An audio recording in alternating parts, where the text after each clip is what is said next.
This is a recording of the Saturday morning section of the AIA's 50th anniversary conference held at the University of Bath in September 2023. There is a separate recording of the Saturday afternoon events. The morning was opened with a welcome by Professor Marilyn Palmer, which was unfortunately not recorded. The recording opens, therefore, with a presentation by Helmut Albrecht, Professor for the History of Technology and Industrial Archaeology at the Technical University of Freiberg, with the title The Long Way to World Heritage, the German-Czech Cultural Landscape, Erzgebirge Krušnohoří Mining Region.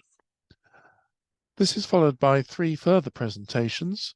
Patrick Vian from the University of Antwerp on the conservation of coal mining heritage in Belgium, a critical overview with focus on the safeguarding of the coal processing plant in Beringen. Professor Piotr Gerber from the Faculty of Architecture at the University of Technology Wrocław on protection of industrial heritage in Poland, the experience of the Foundation for the Preservation of Industrial Heritage in Silesia. And finally, Professor Massimo Praita from the University of Florence on Factories Phoenix, Industrial Heritage and Adaptive Reuse in Italy. We are sorry that we experienced technical problems during the morning with the recording and with Massimo's presentation. After some editing, the recording jumps directly from Patrick's presentation into Piotr's talk and also directly from Piotr to Massimo. We also missed the first few moments of Piotr's talk, for which we apologize, both to Piotr and to you. Here now then is Professor Albrecht. I'd like to say some words about my connection to the AIA and to the British industrial archaeology and the international industrial archaeology.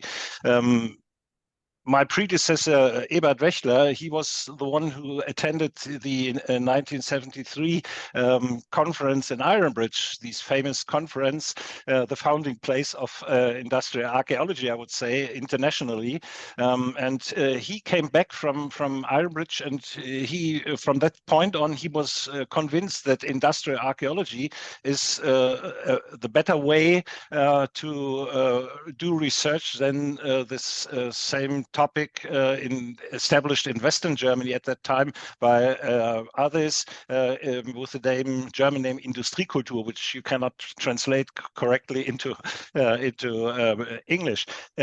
So the tradition of industrial archaeology was here in Freiberg before I came in 1997 to this chair, and since 25 years I'm following the example of the British colleagues and the international colleagues. And I could name a lot of. Marion Palmer is one. Her book with Peter Neveson is one of our most important textbooks for our education here. And I'd like to thank all of you sitting in the audience. I think a lot of people for your help. And my first joining Tiki was in 2000, the Millennium Conference in London. And so I'm strongly connected to Britain in my way into industrial archaeology from history of physics and history of technology. So I like to thank for this honorable invitation to your conference, and I'd like to congratulate the AIA for 30 years of work in not always easy times for the topic of industrial archaeology in Britain and in Europe too. Okay, I'm trying to share my screen now and start with my presentation.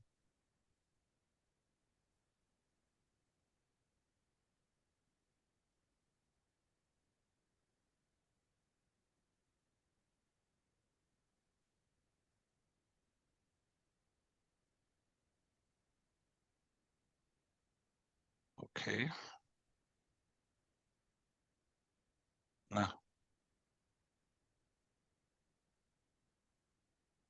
Okay, I hope you can see the presentation.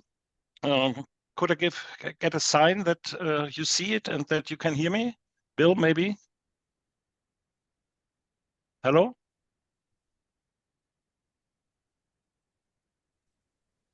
Yes, we see it. Okay, I just stopped again. All is good. Okay, perfect.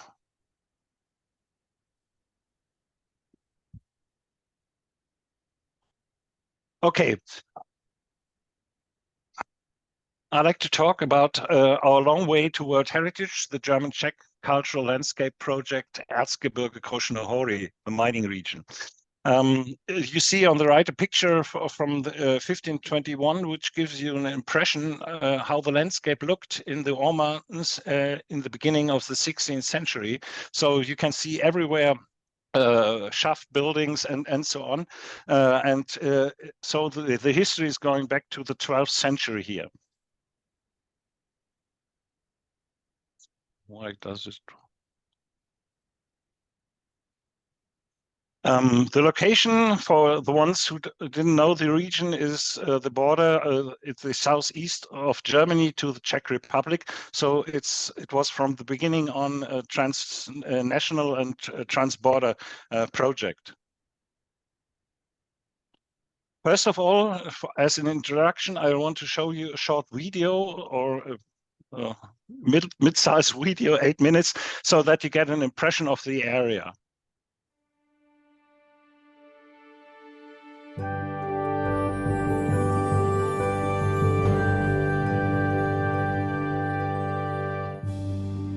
In the 12th century, people discovered in the Erzgebirge, on both the Saxon and the Bohemian side, rich ore deposits, to which the mountain region owes its name, Ore Mountains.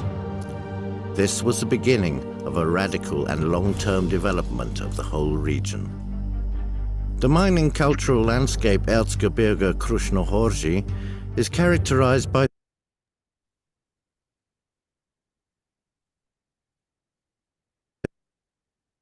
three determining attributes. Starting with silver via tin, copper and cobalt to uranium and coal, the Erzgebirge possesses an outstanding variety of raw materials which are found within a relatively small geographical area.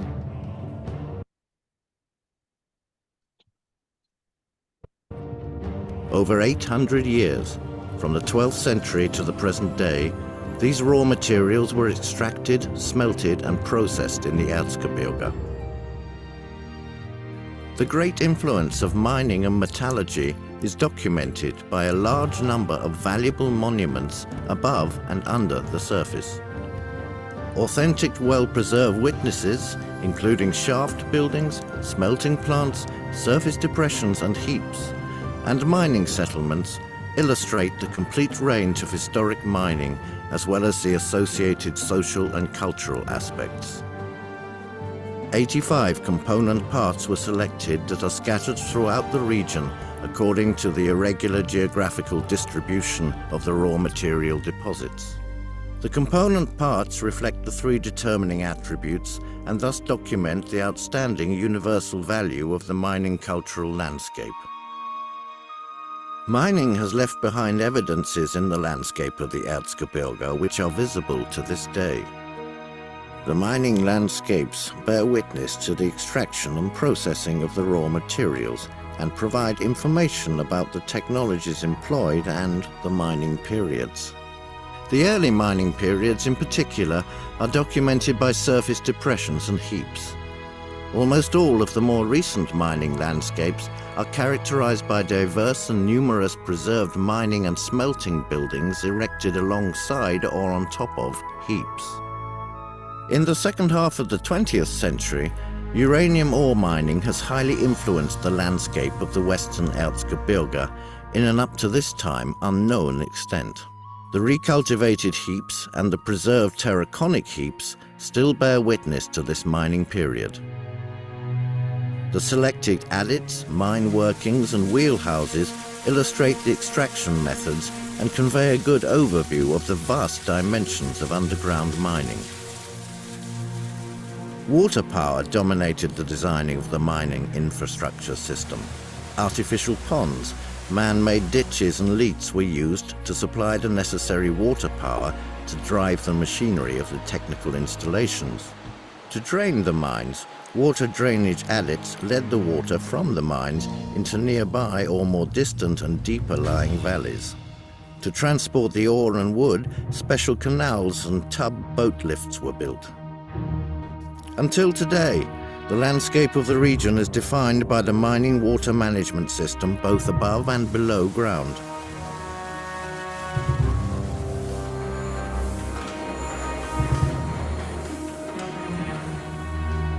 The extracted ore from the mines was processed on site and refined in the various metallurgical complexes of the region.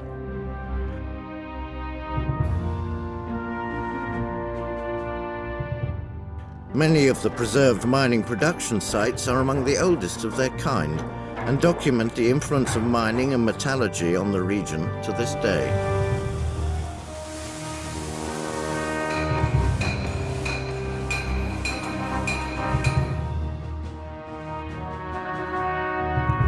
Through mining, a unique pattern of settlements and townscapes develop, which reflects the economic, social, and administrative aspects of mining.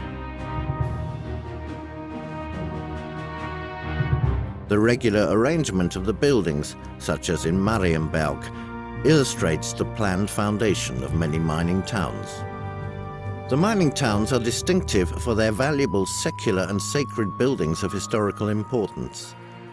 Remarkable sacred structures include in particular the great hall churches of the Erzgebirge and their art treasures.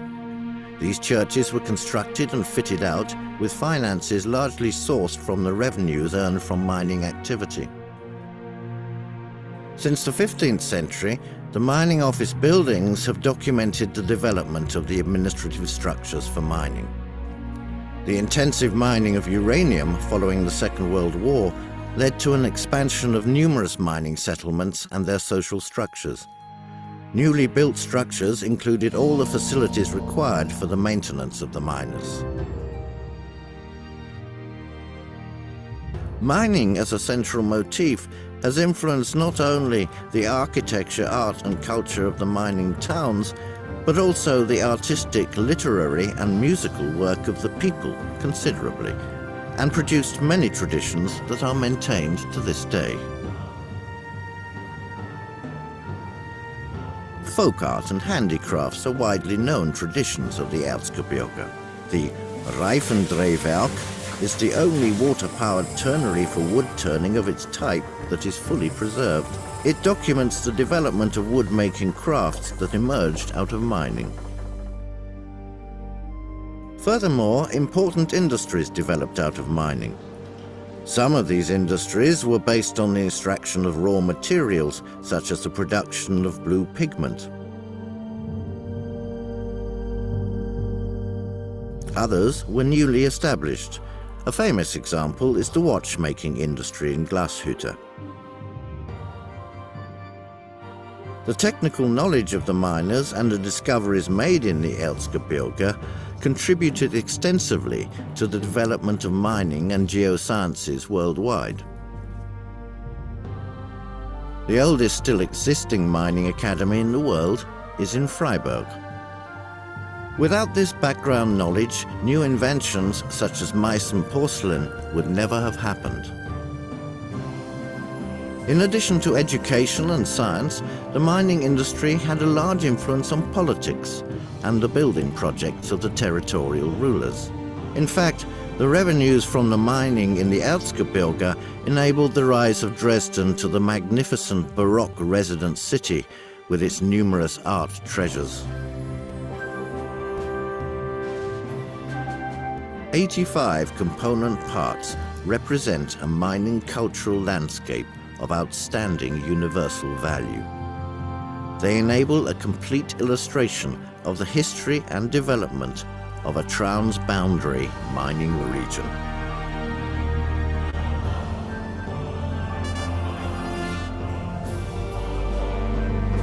The people of the Erzgebirge are highly aware of their mining heritage. They have joined forces on both sides of the Saxon-Czech border to maintain their common heritage and to preserve it for the future.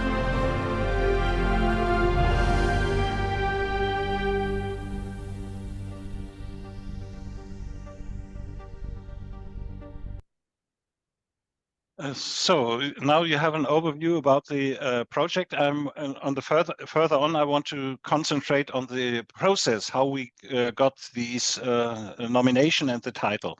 In 1998, the nomination was accepted by the Federal German Nomination Committee.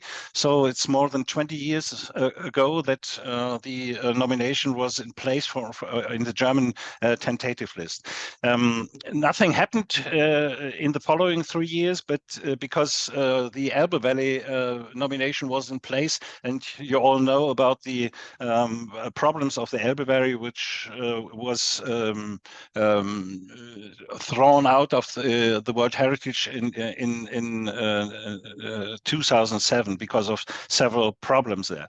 In 2000, we established on my university, at my institute, the World Heritage Project Group to work about these the chances and the ability of the Erzgebirge to become a World Heritage Site, to get the necessary outstanding universal value. The first study was made in 2001, a feasibility study which has shown that it should be possible, and which opened up the ways how we can deal with this project and how we can realize it. The government, the Saxon government, in that time stayed relatively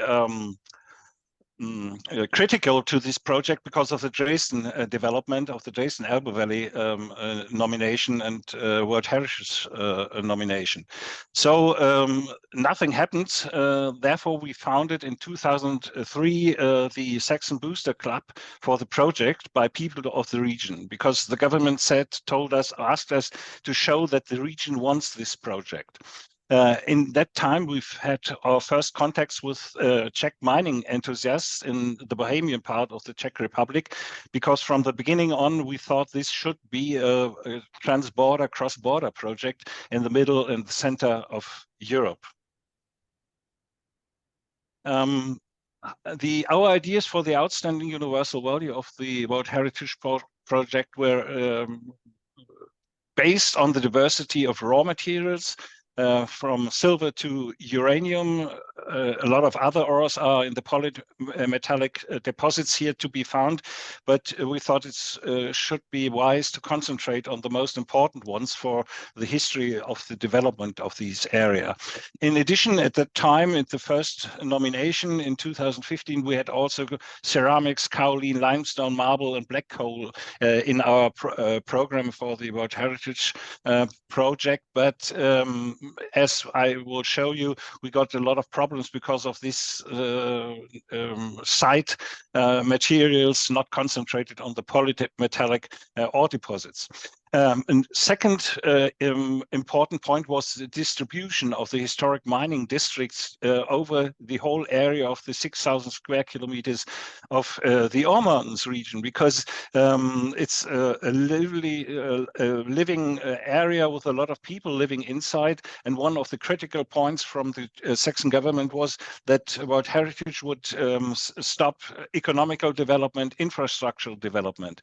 But as you can see, only special parts from the ore mountains are used for mining ore, and so we could use these distribution of raw materials to create the idea of a serious nomination, which covers not only the whole area of 6,000 square kilometers, but only parts of it.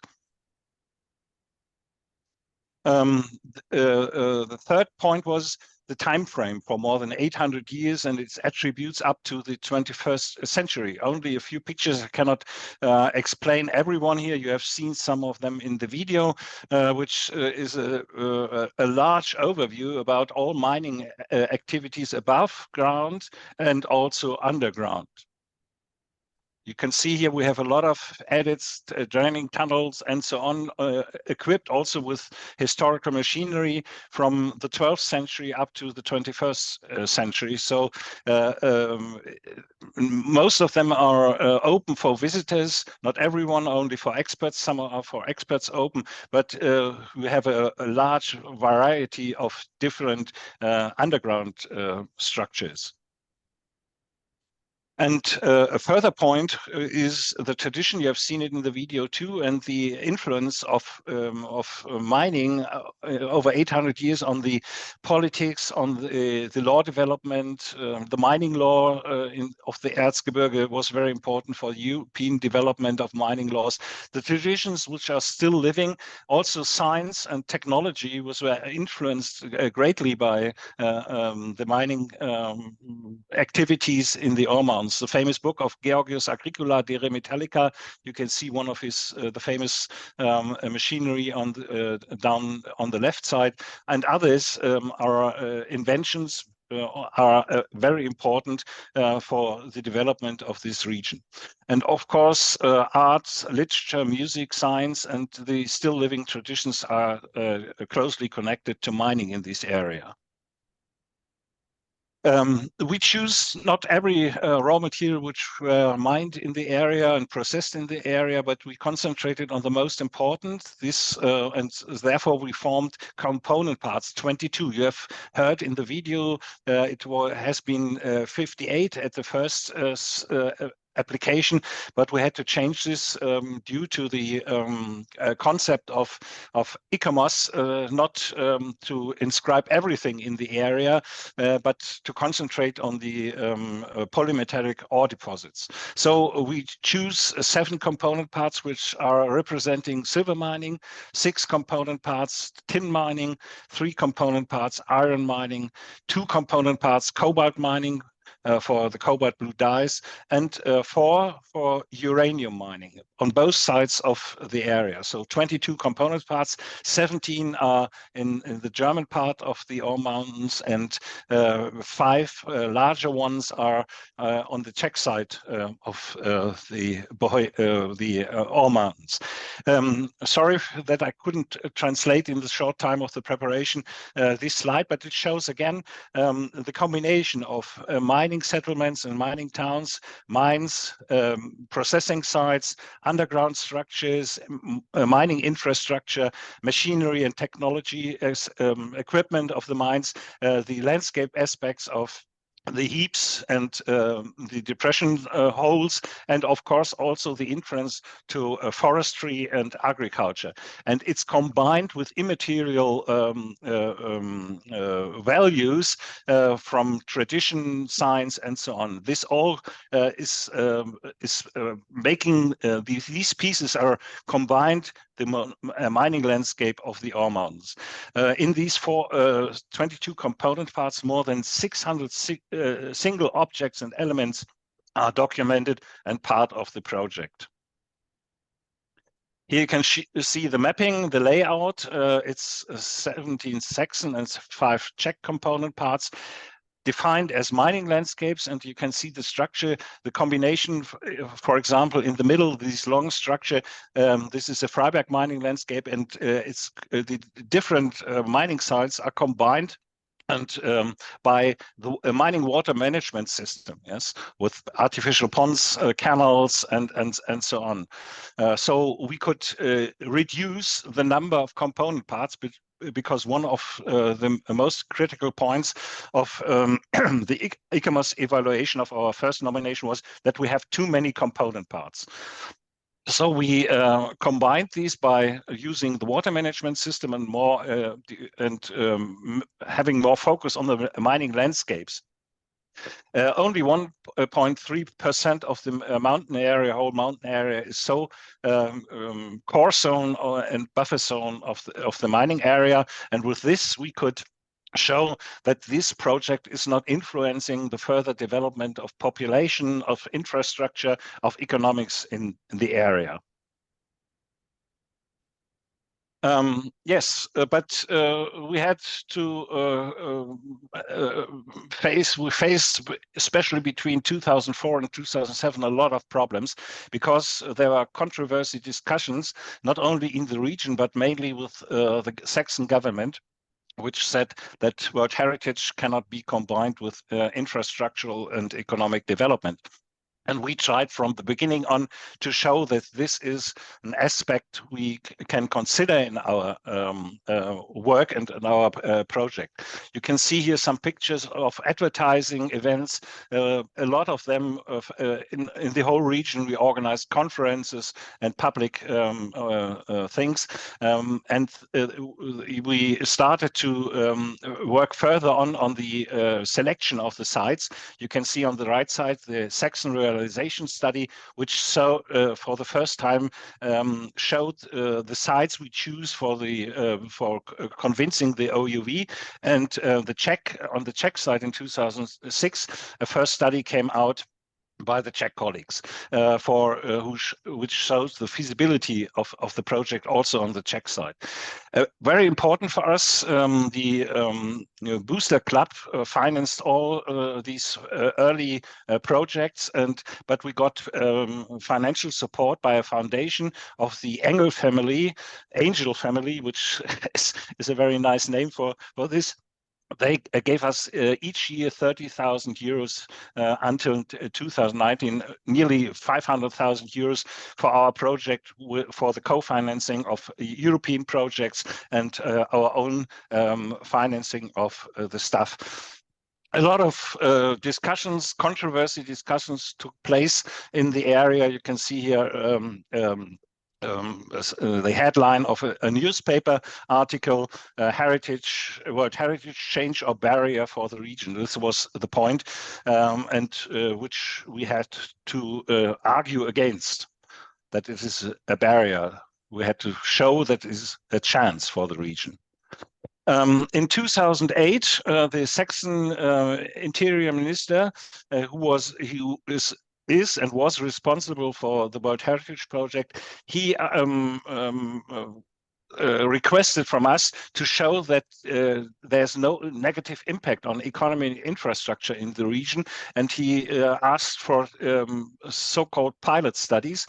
First, for 1 or 2 cities or mining areas in the region, but we decided to develop a special process, a bottom-up process. I cannot explain everything of this graphic, but our answer was to do studies not only for 1 or 2 landscapes.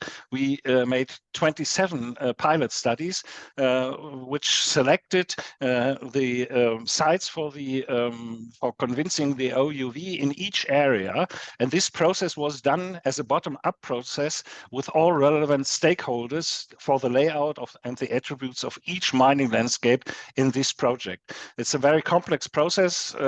Every municipality, every district has to discuss this twice. First, to become part of the project. Then they had to give money for the project also. From that point on, we financed it by our society, and also on 2/3 by the municipalities and districts. And after it was a common process of all stakeholders to work out these studies, these implementation studies. And at the end, each municipality and each district has to decide if he wants to become a partner of the project or not. And everyone decides, nearly with no vote against it, to become partners of the project. Our next point as answer to the request of the Minister of Interior was to foster our public relations, our promotion for the project. We published leaflets, booklets, CDs and labels. We produced, for example, this video you have seen. I had the chance to speak in the Czech Senate in Prague to convince the Czech side to the Czech government to become part of this project. We presented all the studies and discussed our pilot and implementation studies with the people on the sites, and so the number of people and the number of partners was growing through the years. This process of these implementation studies lasted from 2008 to 2012 for 4 years. So it was really a lot of work, but I think I'm convinced until today that this was the best way to get the whole region behind the project. And the promotion was also cooperation with new partners. We cooperated with the Tourism Association, TVE, which was very important for promoting the idea, and also with the economical agencies in the region. We had explanations on heritage fairs in Leipzig, the European heritage fairs in Leipzig. There's a Day of Saxony, which is just today in Aue, which is coming every third year here in the area, where all people came, and we made promotion there. And the result of all this was in 2011 that all mayors and all heads of the districts came together and formed a funding body for the World Heritage Project. From that time on, from 2011 and 2012, all the municipalities, the whole region was financing and promoting the project. This was very important for us because at that point, the government could not say there's no promotion for this and no understanding for the project in the region. The whole region stood as like one person behind the project from 2012 on. One further short example for the promotion we have done, you will see this small into the touristic area. Oh, one moment, sorry.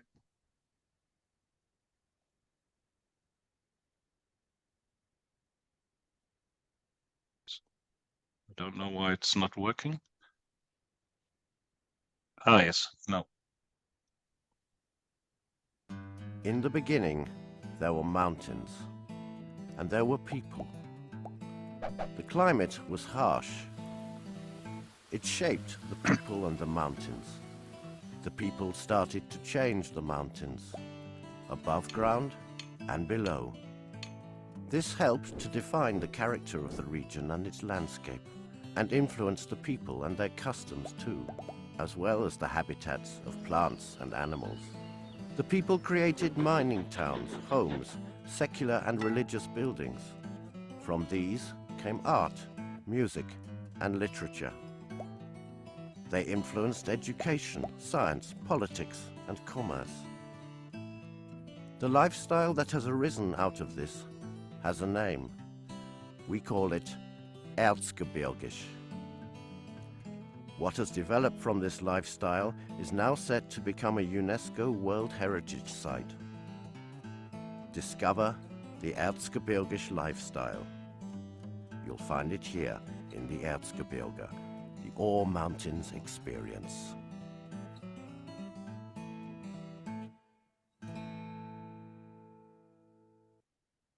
Of course, this was a commercial spot. A lifestyle never could be a World Heritage Site, of course, but you have to make compromises if you want to make promotion for the people in the area.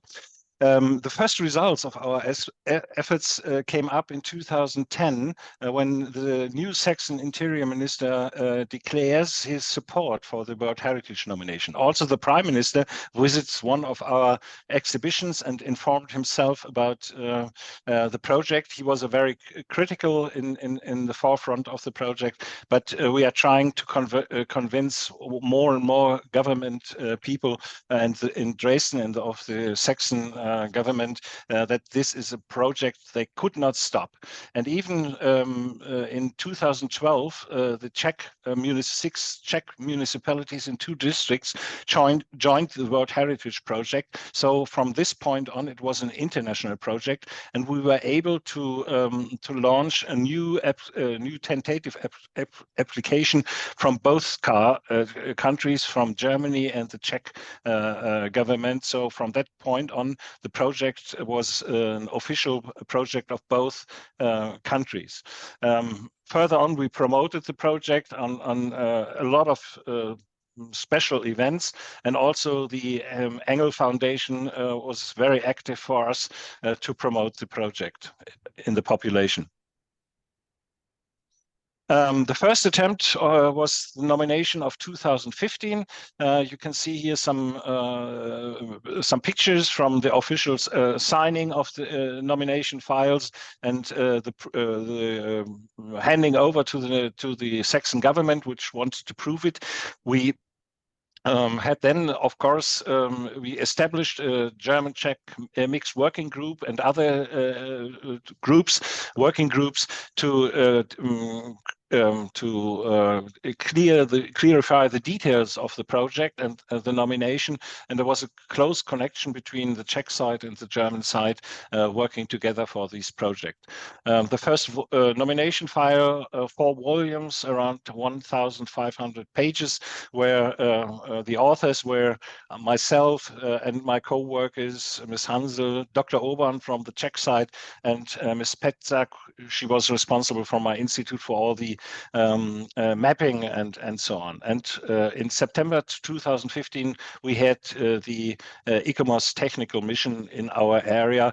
For 10 days, we drove more than 1,000 kilometers across the border and back to the German side, and visited with the experts the whole area. You can see maybe Miles. You can see recognize yourself on the left of the picture in the middle size, and I think yes, and so you have been part of this project.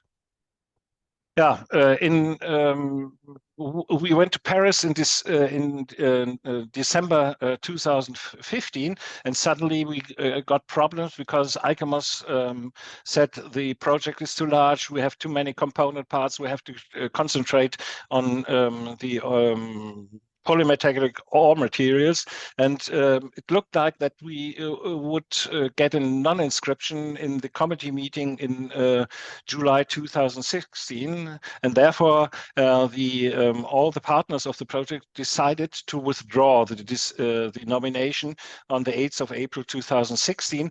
And you can see it here on the picture on the right on the top. Every partner voted at the same time when they made the decision to withdraw the nomination, to start again, to have a new nomination, not to give up the project. So we started a new World Heritage nomination. We got an advisory mission by ICOMOS in June 2016, and in January 2018, the new nomination was ready. Here, a short, I don't go into details. You can see the complex management structure on left on the German side, right on the Czech side. There are different legal regulations, different heritage laws, so it was very complex to bring these together. But in the middle, you can see the bilateral steering group on the government level, and an advisory group, and also the working group. So a close cooperation between both sides. Very complex problems had to be solved because of the very different layouts of the legal restrictions in every country. Yeah, after 21 years of hard work, we had the new nomination. There was a little side fight because one of these sites in Altenberg, there were ideas to have a new mining site, but we had done a heritage impact assessment study for this, and it came out that this was not our project, and the new mining has no impact on our project.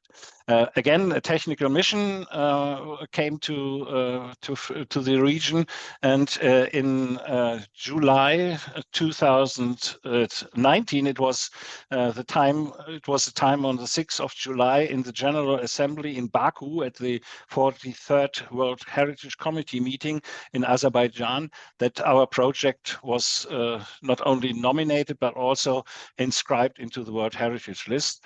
And for the support of this project, now the Saxon Prime Minister took part on the meeting, which showed the total change in the attitude of the Saxon government towards this project. And I want to show you, to give you in a very short video an impression of what happens in the moment when you got inscribed into the World Heritage List.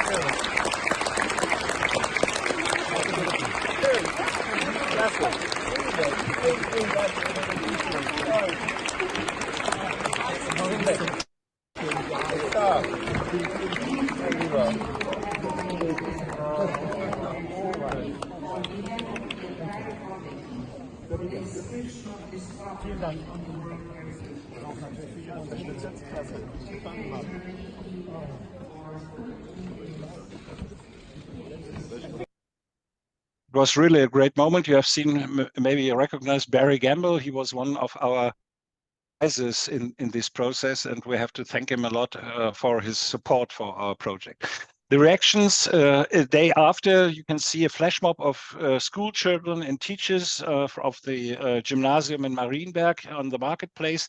On the left top, we are World Heritage. They are forming with all the people and the scholars there. In 2015, they had the same similar flash mob where they formed the words, "We want to be World Heritage." So one day after the inscription, they formed this wording on the marketplace. Everywhere in the area, posters came out and so on. The press was informing the people. It was really a great thing in the area. And in 14th September 2019, we finally got the certificate from the German government, handed over to the Prime Minister of Saxony and to the head of our booster club. There was a reception and a great miners tattoo in Freiberg. It was a whole celebration day with presentations all over the day on the marketplace of mining clubs and so on. And at the end, there was a large fireworks which ended the celebrations of this nomination. And to give you an impression of this, I have a last short video from this evening.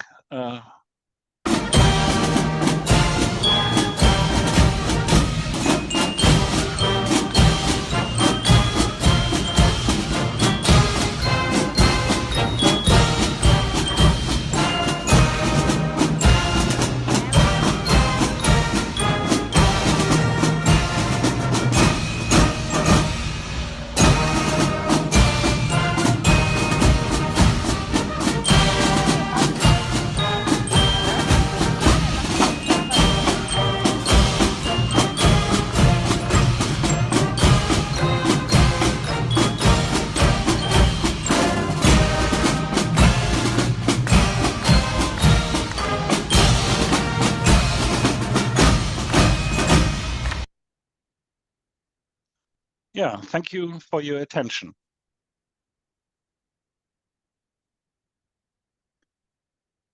Yeah, dear colleagues, I know I'm speaking very fast as always, but I try to stay in time. So maybe there's a chance if you have some questions, Marin, it's your choice now. We'll translate them, Helmuth. We haven't got much time, as you've said. Thank you so much for that. I can't tell you how jealous it makes many of us in this room who were involved with the inscription of the Cornish mining landscape when we had nothing like that down in Cornwall. That was an amazing task that you did. And the fact that you've also emphasized the cultural landscape as well as the actual physical remains is so important, I've always felt. Has anyone got any immediate questions that I can translate for Helmut?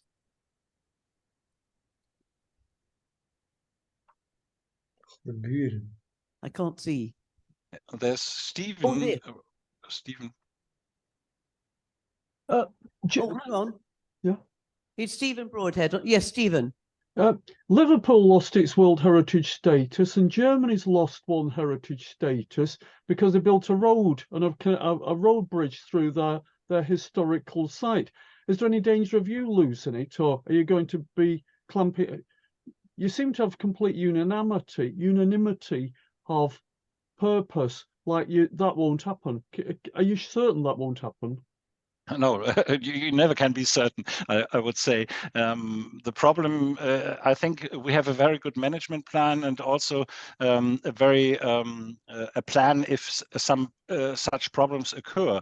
But there's a strong position in this region that World Heritage is it worse to think about how you can deal with economical infrastructure development and the protection of the sites. If you ask the mayors here in the area, no one will say we are going to build a bridge and destroy the landscape which is in the nomination area. And at least one thing we learned from the Dresden disaster is that the communication between ICOMOS and Paris and the UNESCO and the partner in Saxony was so bad, it went into the totally worse direction. And so I think the bridge, if you have, I don't know if you have been in Dresden, this bridge is not of a large impact on the World Heritage site. Yes, it was a crazy discussion, but we learned a lot about this, and so I think you never can be sure, because we are a cross-border project. If the Czechs are getting problems, we are getting them too, and vice versa. Yes, so you have to, if a problem comes up like the new mining in the upper area, you have to react immediately, doing a heritage impact assessment study and bringing all the stakeholders together to discuss the problem and to find a solution. And we had similar smaller problems, but we always find a solution in a discussion, bringing all the stakeholders very early in the process together. Not at the end. Yes. Yes, thank you very much, Helmut. One of the problems we had in Cornwall, I remember, was that the Cornish, or many of them, declared it was not an English or even a British World Heritage site. It was a Cornish site. So we didn't have quite the same cross-border cooperation that you're talking about. Anyway, thank you very much indeed, Helmut, and it's lovely to see you again. So thank you very much. We'll pass on, I think, to our next speaker. Is that okay, Bill? Yes. We gaan de duimen kruisen. Komt goed. Scherm delen? Nee. So for our next speaker, we have Patrick Vian from the University of Antwerp in Belgium, who is a long-standing friend of AIA and a board member of TICI for a very long period of time. He's been actively involved in actions to save industrial monuments in Flanders, Belgium. And what he's mainly interested in is the coal mining processing plant, the coal processing plant in Beringen. Patrick was hoping to be here in person, but hasn't managed to do so. But it's nice to see you on screen anyway, Patrick. So over to you. En nu?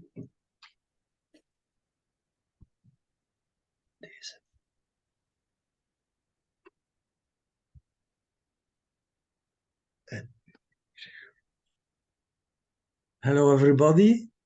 Good morning. Can you hear me? Yes, we can. Okay.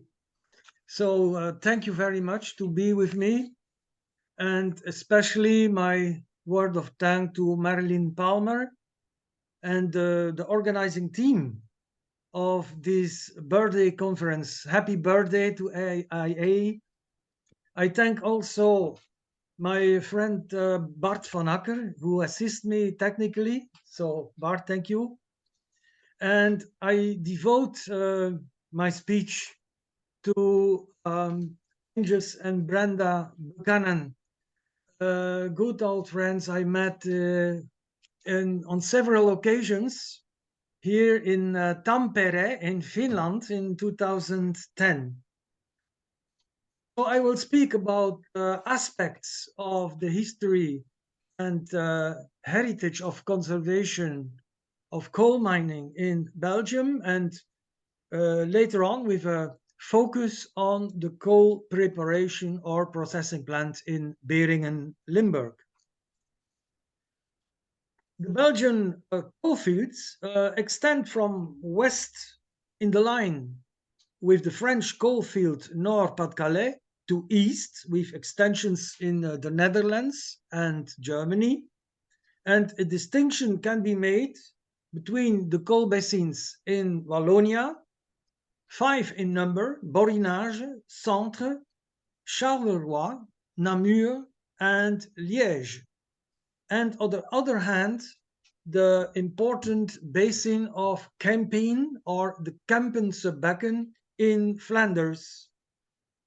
So in this map, you see the different disposition of the basins.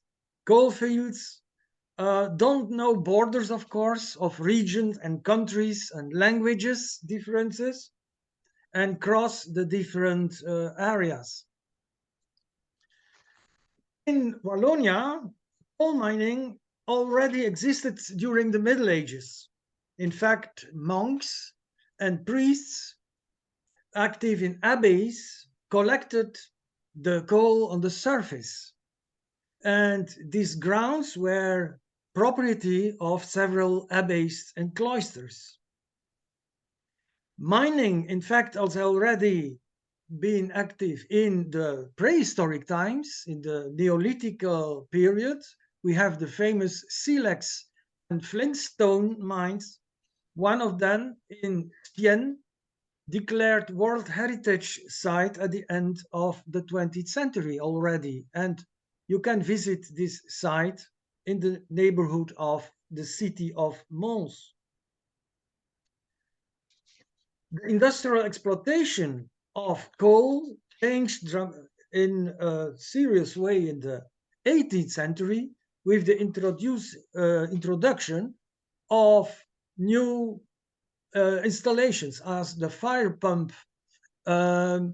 invented by Thomas Newcomen, and soon afterwards adopted in Wallonia on several places. Here you see a pump restored under the restoration is under process in Bernissart, and we have other examples in Wallonia. The decline of the coal mining in Wallonia was already obvious in the interwar period, and especially after 1960. And the last mine closed in 1984. So until the 70s of last century, care for mining heritage in Wallonia was limited to the saving of archives on the one hand and the development of museum collections. The very first one is the Musée de la Vie Wallonne, 1905. And another example is the Musée du Fer et du Charbon, now Maison de la Métallurgie in Liège, founded by Coqueril-Ougré and supported by the municipality of Liège. In the Borinage, the rescue of Grand Ornu in 1969 by architect Henri Guchet, who bought the site and installed his office there, was really a turning point. Several decades later, in 2012, Grand Ornu was added to the UNESCO World Heritage List, together with 3 other Walloon mines, Bois du Luc, Le Bois du Casier, and Blengy Mine. This was realized with the intensive support and the very good advices of Helmut Albrecht and other experts. Helmut played a very crucial role in the nomination, so thank you. Each of these 4 mining sites represent different qualities, complementary qualities. Grand Ornu has an exceptional feature of early industrial architecture, surely inspired by Nicolas Ledoux. Salt City of Arquesnas was his main design, and this site nowadays houses the International Design Center, CIT, and MAX, who is the Museum of Contemporary Arts. The shafts and the pit heads are disappeared, but the cathedral was very famous and still is conserved as a ruin. The small coal basin of Le Centre is located between the Borinage and the Charleroi basin. And here, Bois du Luc was chosen as a part of the World Heritage Site Walloon coal mines because of its completeness as an early industrial colony. So here, the configuration is unique with mine buildings, but also residential blocks, workshops, the director's residence, office rings, schools, a hospital, a church, a banquet hall, a shop, and many more. The Fosse Emmanuel largely retains its technical infrastructure, including the famous gallows gates, preventing social problems in case of strikes. Visitors follow a museum tour with or without audio guide and discover one of the oldest preserved steam engines in Wallonia. You can see this steam engine here on this slide.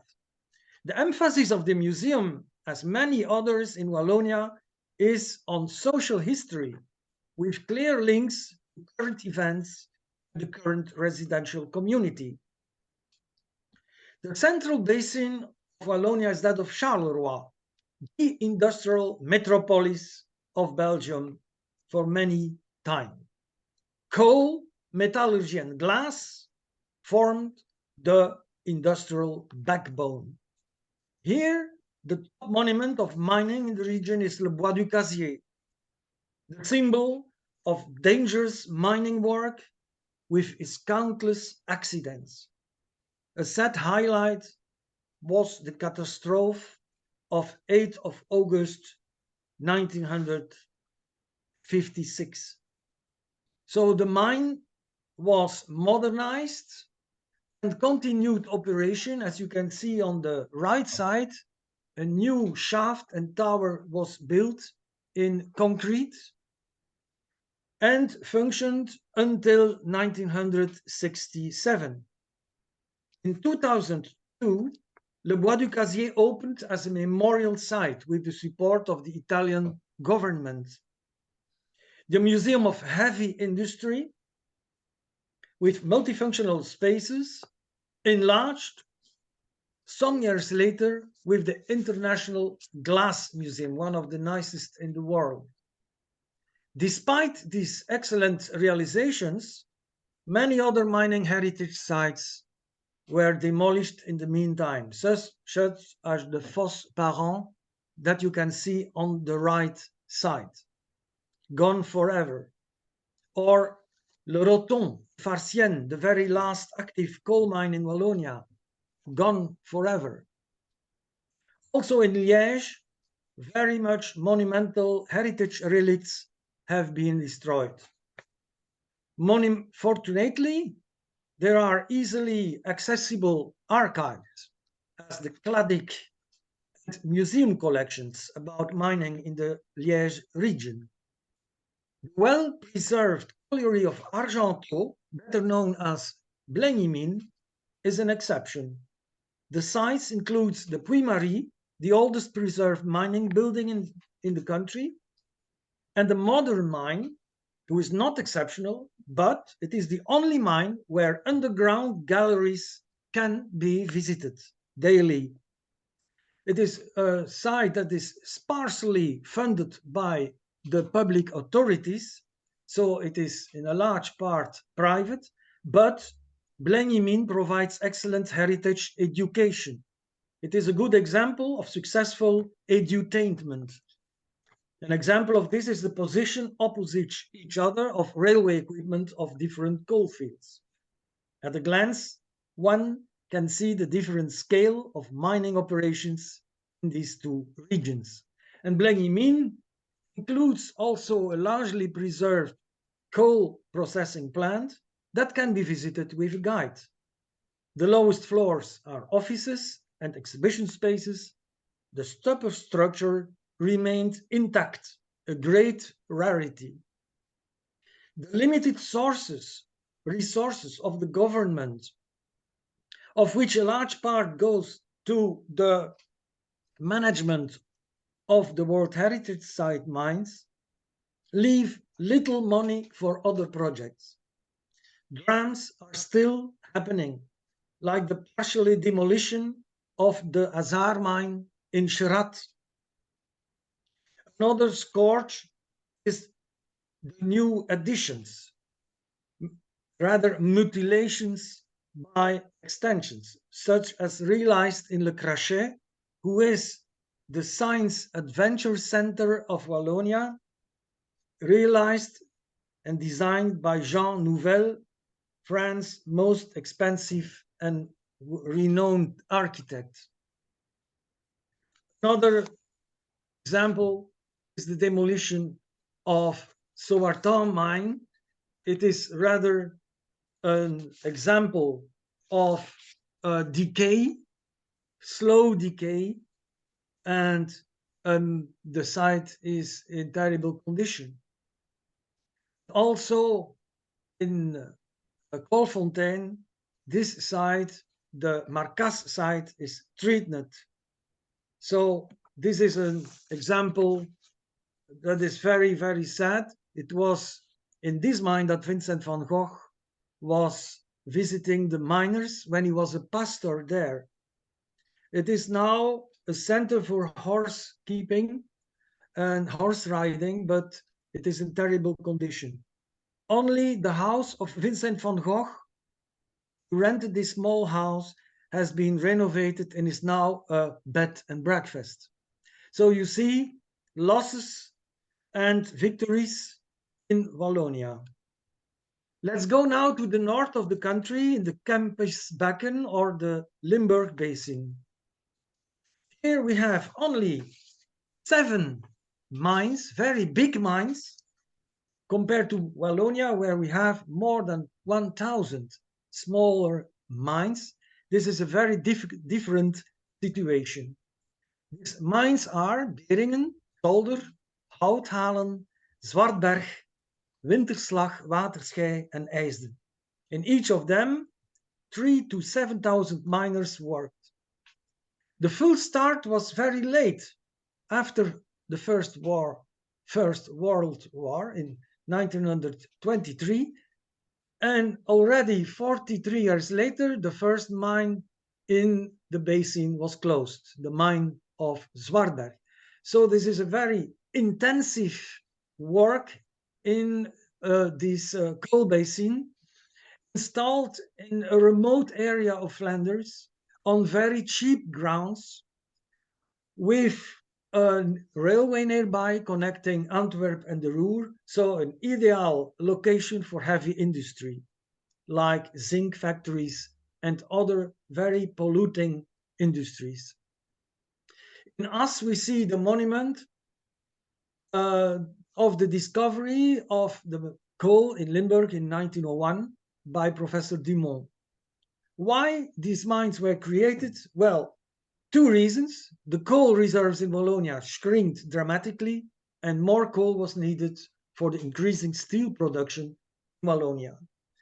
It was very difficult because of the unstable sandy underground, and therefore the freezing method, the Foraki method, was adopted. with implements of temporary wooden structures on the place of the later shafts and pit heads. Bearing in mind, employed many Belgians, but in a very early stage also different nationalities. The first generation came from Poland, from Hungary and Austria. The second generation in the 50s welcomed more than 80,000 Italian immigrants, of which more than 15,000 in Flanders. And the third generation, and that was after the accident in Marcinelle, was mostly North African and Turkish miners. So this is a very interesting history. Were really safe mines, the most safe mines of Europe. And why they closed? Well, for different reasons. Less demand from the steel sector. And also, the train locks were banned in 1966. All the steam-powered train locks, except the museum train locks, were out of use. There was natural gas in the houses. Electricity was produced with fuel, and also a big concurrency from lower wage countries closed the different mines. This was very problematic with heavy social conflicts, as was the case in Zwartberg in 1966, with several deaths and injured miners after police interventions and brutal fights. After this closing, a fusion was realized between the 6 other mines. It was the start of Kampische Steenkoolmijnen and a new employment regulation. From then on, for each job lost, a new job has firstly to be created. And that was the case in the Ford car industry. Meanwhile, this car industry has also finished implementing a second reconversion for the miners' careers. In 1992, the mine of Zolder was closed as the very last mine. And here you see a picture with the Black Day for thousands of persons. Immediately after the closing, a lot of mining buildings were wiping out, were destroyed, about 90% of the mass of buildings. But in 94, 50 buildings of mining remnants and 10 tip heaps were protected as historical monuments. This was a very important fact, and renovations and reuses could start. They were mainly realized by the public sector for education, tourism, culture, sports, etc. So what are the 7 mines today in Limburg? Beringen is the best conserved mine. It was an option of the Flemish government. It is devoted to tourism, sports, and leisure. A lot of buildings of the mine have now a second life. The pit heads are restored. Meanwhile, there is an excellent miners' museum who will be transformed in the coming years in B mining pit. We have here an image of the old presentation. This presentation should be removed in different mining buildings, including a part of the processing plant that you can see here. So this is the only place who is still problematic, as we will see in the second part of the lecture. In Zolder, 1 pinhead of the 2 are conserved. It is a very interesting public marketplace which was installed in the middle of the mine with a new school, and the compressed air factory is an event hall, a very interesting meeting center. This is a realization on local scale of the municipality of Zolder. In Houthalen, we have Greenville. It is an incubator of companies using clean technologies. Winterslag focuses on art, on culture and design. You see on this image the oldest and the newest pithead of the Limburg Basin. Inside, a lot of space is devoted to the arts and the cultures with excellent exhibition spaces. Zwartberg, this is a mine where nothing of the original mining buildings is conserved except the director's home and the garden village. La Biomista is a think tank about biodiversity and ecology who is installed partly in the former office and director's house of the mine, directed by an artist. Main artist is Koen van Mechelen. So you see each mine has a certain theme. And for Waterschei, this is Torpark, a hotspot for innovative manufacturing, called Energyville, conducted by the University of Louvain. Finally, in Eisden, we have the opening to the National Park Hoge Kampen with Ecotron, a research center, you can see it here, of effects of climate change. Also here you have a combination between science and commerce. There is an excellent outlet center who attracts visitors from a wide region. Also, we have a local museum and an association keeping care of the miners' museum. The second part of my speech will focus on the processing plant of Beringen and is entitled Photographers and Experts Engaged in the Preservation Campaign for the Coal Processing Plant of Beringen, a monument of the future, with a future. It is also the title of one of our publications.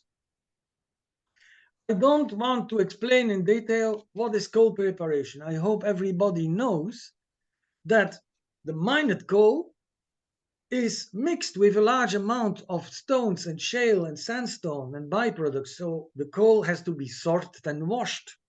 And this is, of course, only possible with adapted technology based in the 20th century on the application of the different and specific weight.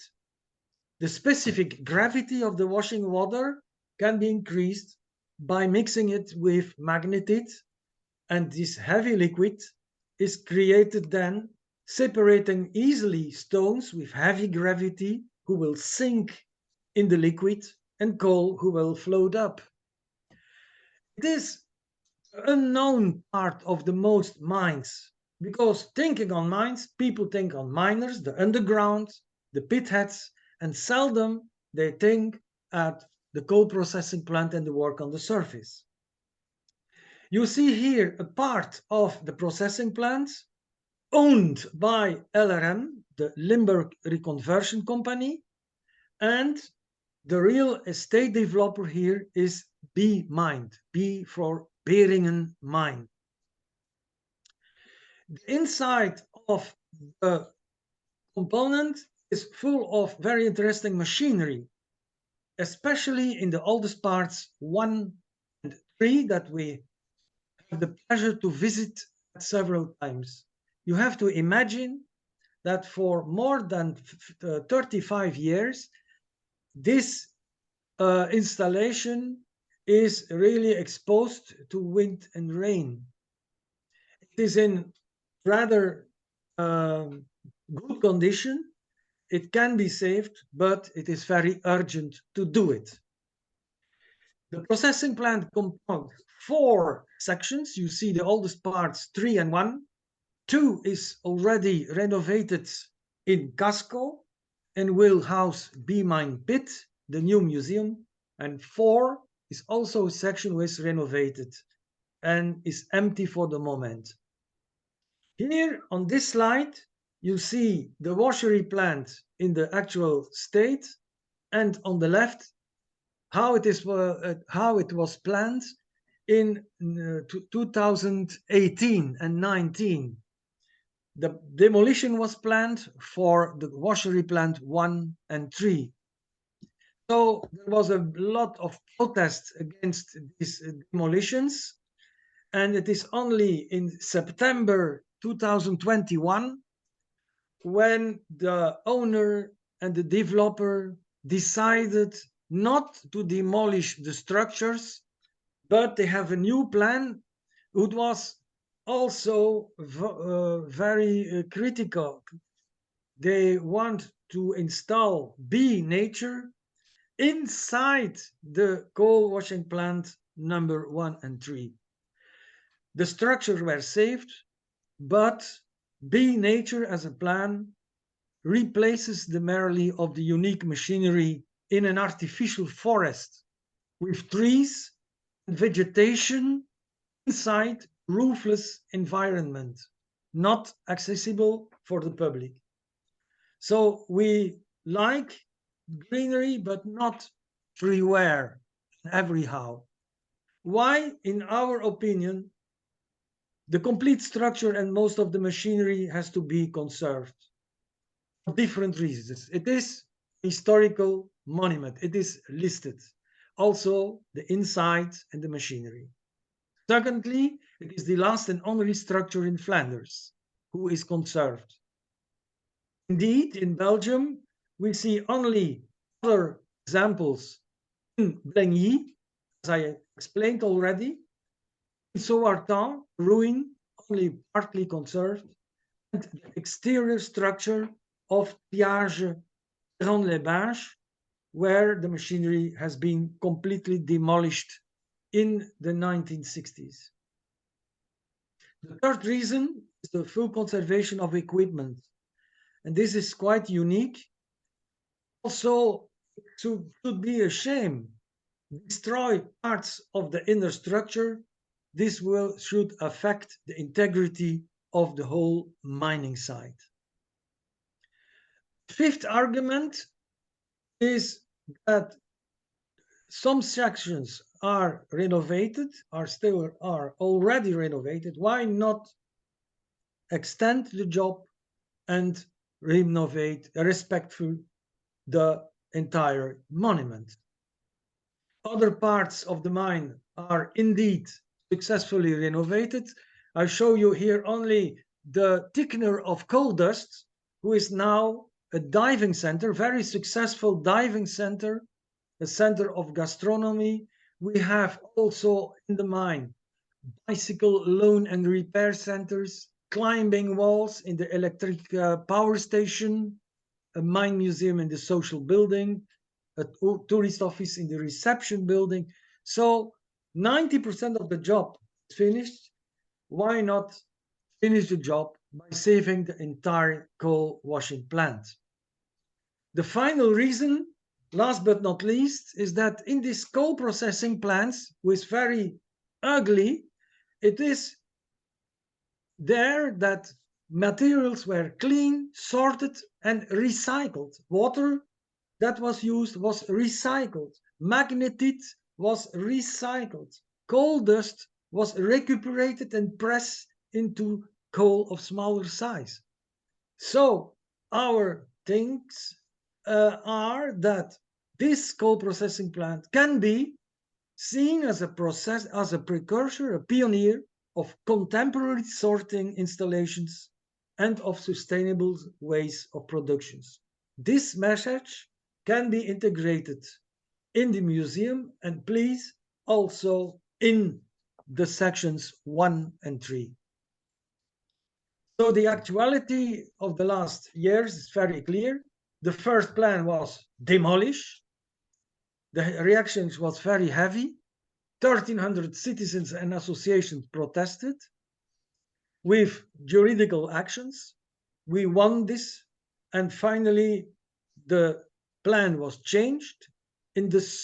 So we had also a successful exhibition and publication, the coal processing plant of Beringen, organized by Het Vervolg, Edwy and myself, and presented in the Museum of Industry. Why in the Museum of Industry? Again, because in Limburg, all cultural centers were scared losing their financial support by the province.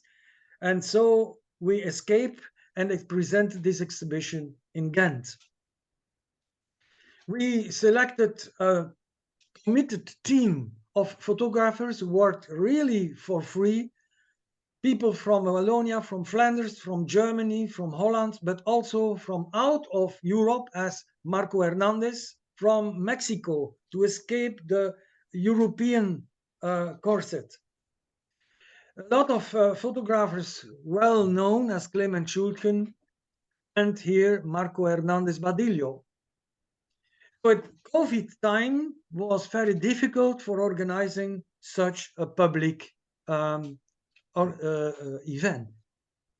In the guest book of Triage, we could read, nice exhibition, nice location, the initiative is very good, we support you. This was a message by the general director of B-Mine. So we invited ourselves with the support of B-Mine in Beringen in September 21 to present another time our exhibition. And it was during the ceremony of the opening of this exhibition that the message was announced. The whole plant will be preserved, but only a small part of the equipment inside sections 1 and 3 should be preserved. What was very striking was the immediately financial support by the Flemish government just to start 10 million euros. This capital is increased now until more than 40 million euros if we consider the different sponsors and authorities. So we have a different view. We don't like the idea to really hollow out the monument. And you can see here in the slides that there is a very low profile. We don't know exactly what will be the new function. Breweries, hotels, art galleries, it was not yet very clear. Our opinion, this is no longer a protected monument. What means legal protection with when most equipment of an industrial monument will be removed? This is not a renovation. This is not a good reuse. It is mutilation. Our crucial statement has always been that B-Nature didn't start from the existing heritage values. The monument risks indeed being hollowed out. Our opinion is that unique machines and tools should be preserved, and B-Mine Pit will really simulate in their mining experience the machines who nearby should be removed. This is a Kafkaesque, surrealistic situation. In the book, we have a lot of chapters, and one of them is from Massimo Prete, The Dinosaurs of Industrial Heritage, where the author explains the different levels of preservation. By the way, you can still order this book, and you see the website, the email address to order the book. So different ways to conserve the dinosaurs of industry is to document them with films, with 3D numerical surveys, if the monument is after then dismantled. And this is the case in Chavannes in France. I don't know if the coal processing plant is in demolition, but the days are counted of this processing plant. Second way is archaeological conservation, as we can see in several processing plants in Sardinia. Or you can conserve the processing plant as an open-air monument and maintain the structure in good shape. Or you can realize a museum inside with the preservation of the most important interior equipment, as is the case in the Ruhr Museum in Essen, Germany. Or you can adopt integral conservation without museological restorations, where visitors can fully experience conserved premises, as we can see in the Geomining Park of Sardinia in the Filippo Tommaso mine in Montevecchio. In the central chapters, for the first time, the history of the coal processing plant was really explained.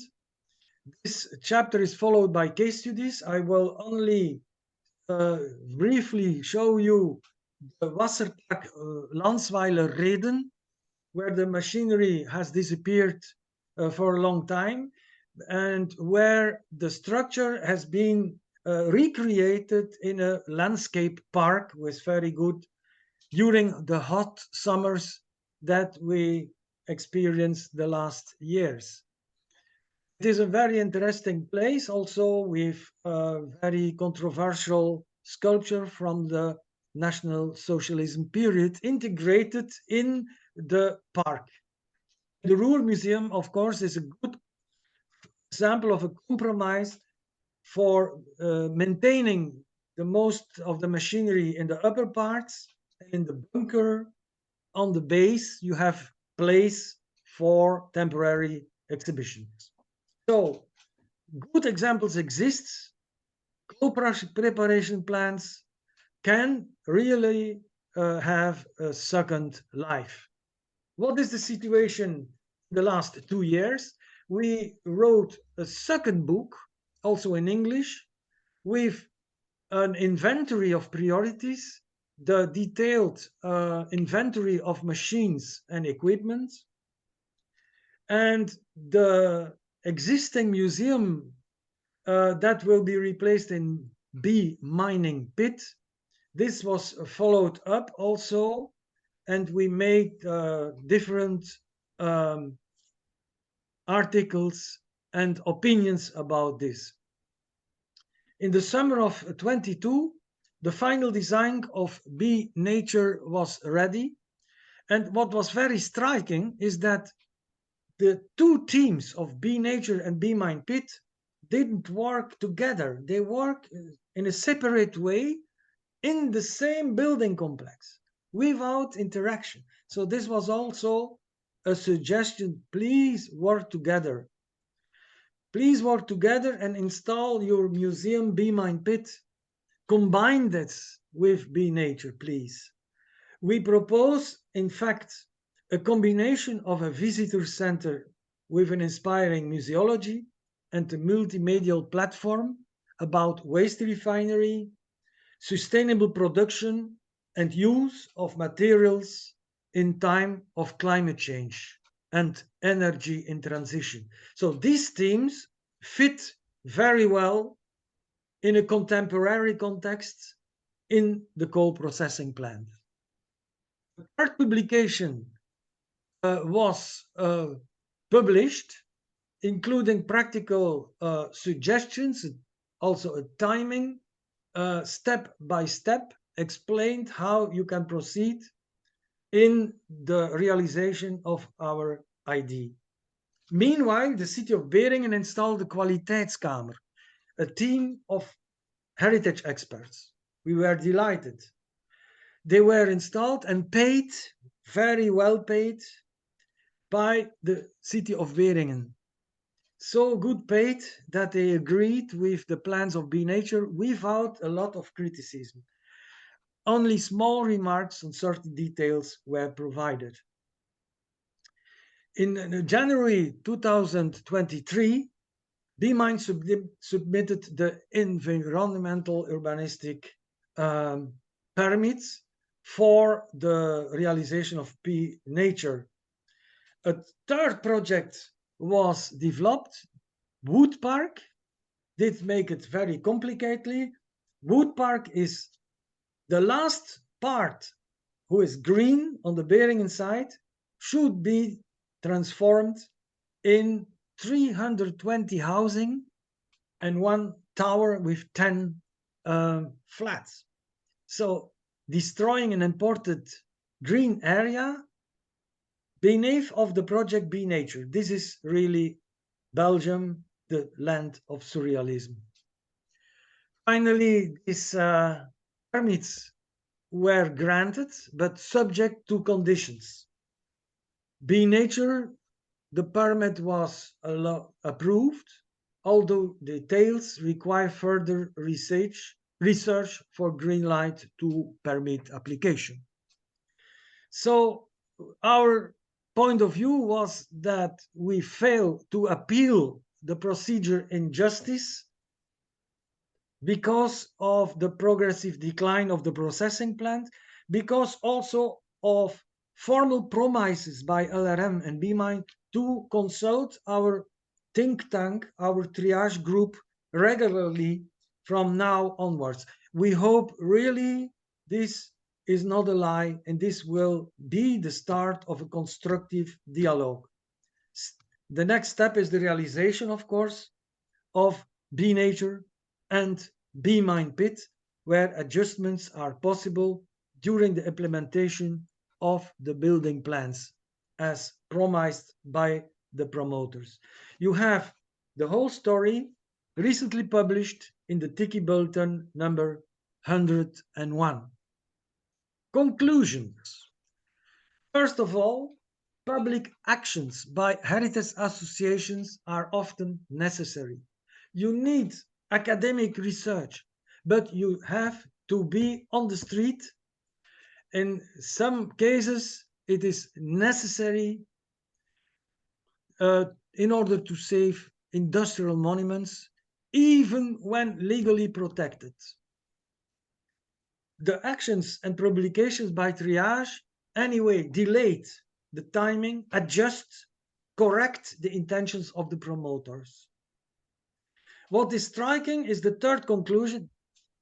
The Flemish government, the Heritage Department, and the province of Limburg, they set relatively few substantive conditions, investing many millions of euros in trendy projects. So money is not the problem in Flanders.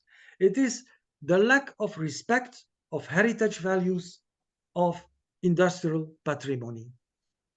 Finally, integral conservation and adapted use of large site industrial heritage of the 20th century remains difficult, but is necessary.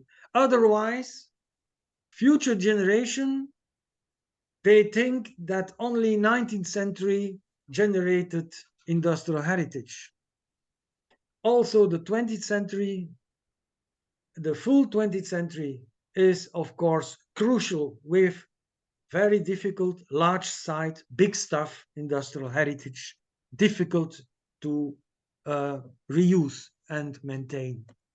So we thank you in the name of our group Triage for your attention. We hope additional information was very welcome about the historical coal processing plants in the UK and elsewhere in the world. Thank you very much, and please contact us, and your questions are very welcome. Thank you again. And you?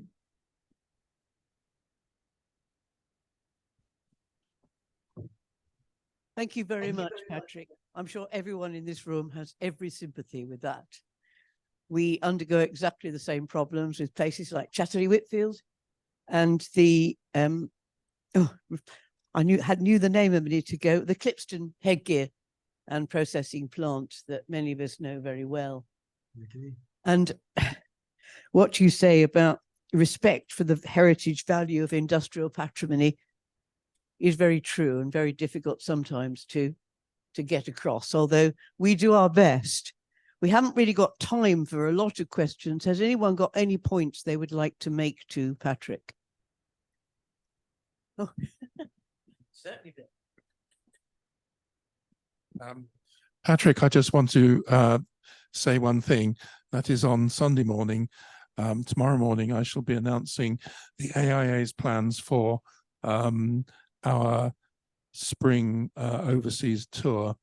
I'm pleased to be able to launch this news early, is that we are planning to come to Flanders, and we are indeed going to include a visit to the Beringen coal plant. Okay. Thank you very much. You are welcome. Thank you very much indeed, Patrick. And I hope it all goes well now. You've worked so hard for it. Okay, and Upper Silesia is more heavy industry, Lower Silesia is more machine production, railway production, and agriculture industry. And I'm from Wrocław. Wrocław is the capital of Silesia. Now really is capital of Lower Silesia. Katowice is the capital of Upper Silesia. The time when I came here in 1984, it's this green period. It was that I would like to show you. I think everybody knows it, but the Polish history, economic history, was a bit different than in Western Europe. We've been, when I was young, still in the communist period, where traditional industry developed. So we have a steel center, mining centers, using old technology. So I was growing in the 19th century technology. It changed very rapidly, this process of deindustrialization. After 1998, it was a time when a lot of reforms came to our country. End of the Solidarity time, new organization of society, freedom in trade, freedom in business, and open for worldwide business. So it was something very special and have a strong impact. What was with Poland this time? It was the end of the communism. Poland was a country very poor with a lot of problems, with lack of money. That time there was no money for police, for school.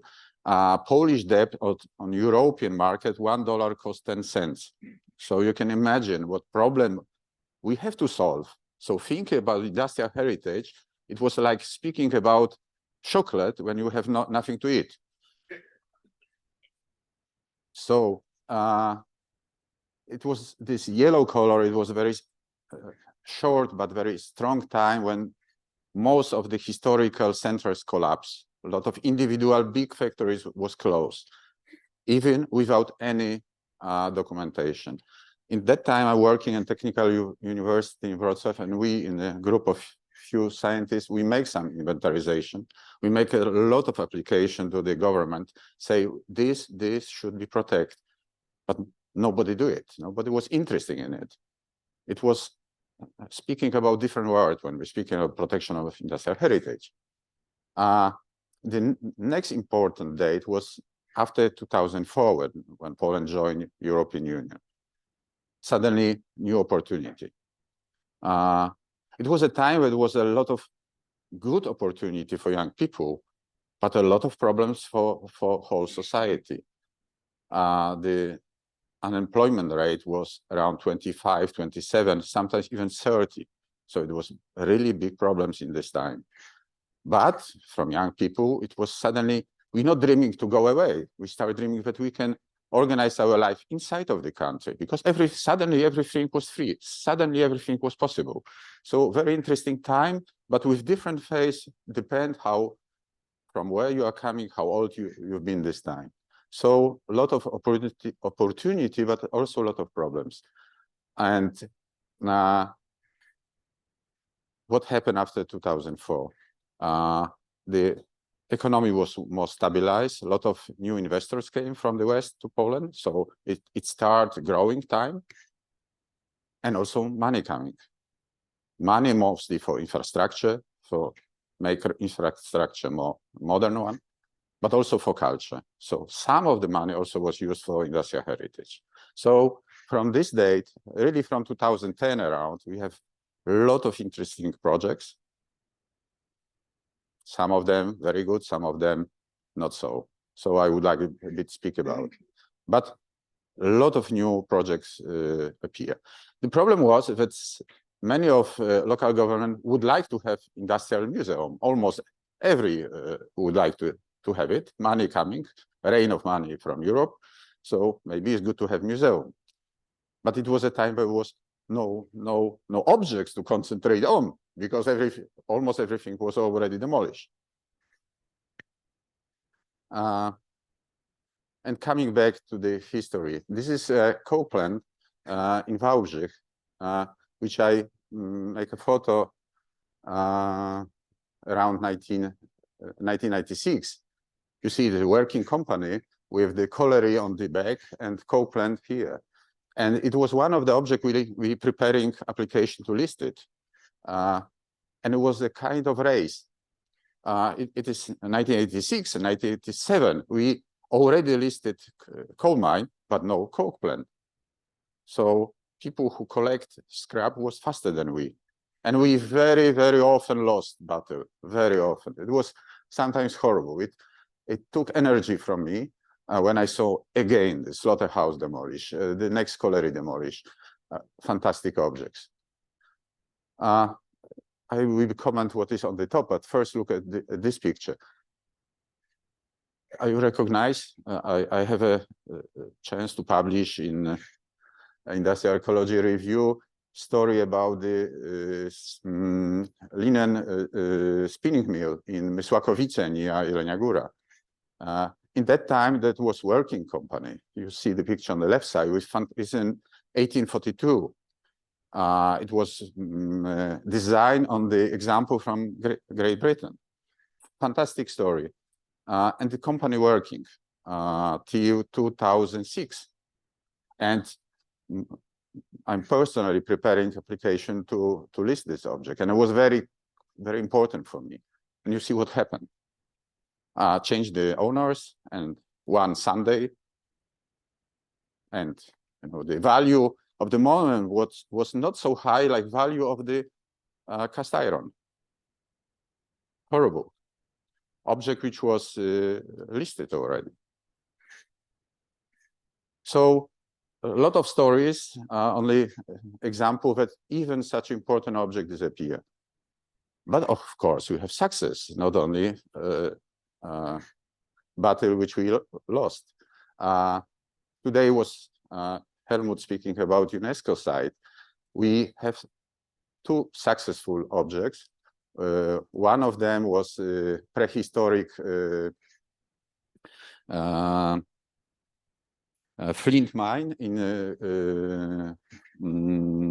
Krzemionki Opatowskie, and second one in 1917. It's a silver mine in Tarnowskie Góry, which was listed not far. So two objects was listed, industrial objects during this time. And the last one, Gdańsk shipyard, I was strongly involved in this project. Huge, difficult project because it's a big object with a lot of problems, with few value, not only industrial value, but also history of Poland, history of social histories, history of Europe, because it is a place for solidarity, where solidarity was born. So it was minimum two things to put this object on the UNESCO list. Application was preparing by also Barry Gamble. He was already mentioned here. Also, he was involved in this object. Hard work. Maybe you recognize this person here. It's our team. We meet with President Lech Wałęsa, leader of Solidarity. He support our project. And we've been with plenty of problems, with a lot of evaluation. Finally, we've been in Beijing, where was a long discussion about Gdańsk shipyard. Was some oppositive and some country which support us, but finally the project is suspension. One of the idea was that we wrote that it was a place where communism was ended. You know who was opposite. We still are working and believe that Gdańsk shipyard will be on the UNESCO list, but it needs work. Going to the project, it's many projects already realized. I divide this project for target and function which industrial object receive after the conservation period. So only few projects we have project where the objects still keep the same function. It's only few like that, but I would like to show it. So I mean that the objects still make production, have a full visible process of production. We have plenty of museum functions, so object is changed to the museum, and I would like to also show some of them. Change function. It is mostly we have such a project. There was something, and suddenly we change for something, but there is no relation between original function, industrial function, new function. So we have a lot of even bad projects. So sometimes we speak, if you have no money, you protect monument. If you have too much money, you lost it. So money not always help to protect industrial heritage. Mixed forms and liquidated. Also, this is a way where most of the object going. So liquidation and redevelopment of the sites. So one of the example keeping function is still working company. It's a coke plant, only two still existing in Bytom. And that big electric power station is another example which the process of reuse will be, we already started. The object we save, put it on the, do you know the UNESCO list? It's called 7 dangerous objects. Every year is published. So this object, we make application, and it was 3 years ago on this list. And it was one of the reasons that it survived. And now new investor will make here offices and flats. So I'm aware how this project will be looks. You know, it's a huge, big space. How to divide it to the offices, but we see. The project was not published yet. And now I would like to come back to the idea which I and our colleagues and friends we realized. So when we lost so many industrial objects, we start thinking maybe we should to be involved in the process, not only from university position, which is very comfortable. You're sitting, writing something that, and try to publish. But not always it helps. We're still speaking between the same people. So finally, I think we have to do something with our hands. Sometimes it's better to say something, not nothing. So idea was to establish foundation. The idea was how to collect some money, how to build a team. Foundation, the name of the foundation, it's preserving industrial heritage, and we concentrate on Silesia. It was 2007. It's some targets we would like to achieve. Safe, keep authentic. This is what we always say. Safe, keep authentic. Don't change too much. Explain, make object very education. In this foundation, which already is around, it was 50 people. Now, because the COVID, we reduced to 70 people. COVID was very difficult time for us. We not only save object, but also make research, also publish a lot of books. This is some example. And also we try to build social power. For instance, this is a group of citizens from Jaworzyna Śląska who say, we would like save train station built in 1843. So one of the oldest on this part of Europe. And we win it. And we win it. It was put on the list, and now National Railway Company, they are not so happy with it, but they have to pay money to keep it. They have to, because it's listed building. Maybe one more example, might know it because he helped us a lot. Piedichowice is a small city in the mountains where was between 1906 and 12 was a big investment, built an electric power station with the artificial lake and railway line, which was dedicated to deliver materials and workers to this site. And this bridge, during the COVID time, we discover that it's a planning to be the blow up really by the famous American filmmakers to make a part of the film Mission Impossible. I think some of you saw this film.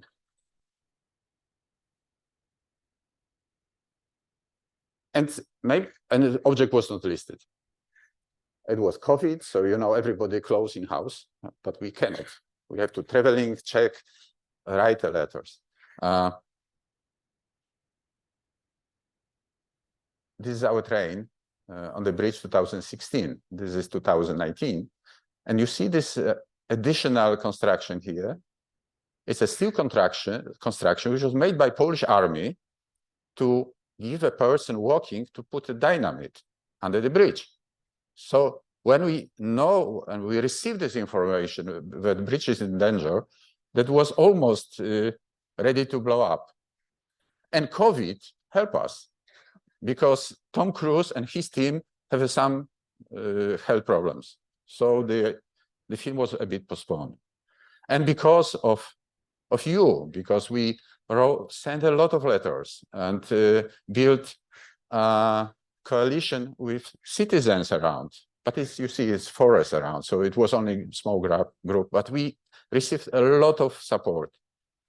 We find it not with the American company, we find against our government, because government paid almost £1 million to these filmmakers to make this film in Poland. So you know how difficult it was. But we win it, and thank you very much again that it happened. So the bridge is safe. Our local government take it, and now it's only words. But say we find the money to bring this line back. It's 18 kilometers railway line. So I would like to shortly show you some of our objects, which we, what I said before, with our hands save. All of the objects, this is Silesia again, are connected with a railway line. And my dreaming is finally to have a train that we can traveling from one object to another. It's a long distance, something like 300 kilometers from one point to another, but maybe it's important to have a dream. Even if I'm 66 already, even this age. So shortly about every object, is 7 together. Maybe it will be more, I don't know, but 7 is enough. First one and the oldest one is from 2004, is Railway Museum, which it was a very good example for me that you cannot come and say, I know what to do with this industrial object to give him new life. It's need a time, need a lot of research, a lot of communication, finally to know what to do with the object. And this place looks like that. It's an old picture. So locomotive depot, where now we have 150 objects, railway and locomotives, 42 steam engines, diesel and electric too. When we came here, it was completely ruins, completely. Some locomotives still standing, was nobody care about. So here down was a place where people collect scrap and wine, a bottle of vodka. It was a piece of the locomotive, you know. So you even don't need money, only trade value. This short story about the place and what we already do here. So this is a more modern picture where we are. Very important line, created the first line from Breslau to Waldenburg was 1843, so early time, and second one was 7 years later, so it's crossroad. And the building and turntable is from 1911. So first idea was to make industrial museum. So we collect a lot of industrial object, which was threw away from many liquidated company. And years coming, so we slowly make it a bit better, this museum. But finally, and this is what I would like to show you, we start thinking we have to be close to the citizens, because first idea was we make museum for people who are really interested in the railway, history of railway. But it's not true. You have to be close to the people where you are. So Grażyna, she came with me. She's sitting here. She's author of a lot of ideas how to involve the citizens. So, for instance, by 10 years, she organized Kinder City. So it was place that during the summertime, 300 kids which never going for vacation coming to us, and they have a vacation inside of museum. As a city, we have a major, we have a lot of works. The people waiting for permission to work, kids working for permission to work. One of the groups who repairing locomotives. But they make a lot of jobs, depend on what idea we have. So it was fantastic time, and some of the kids is already adults, and they work in our museum.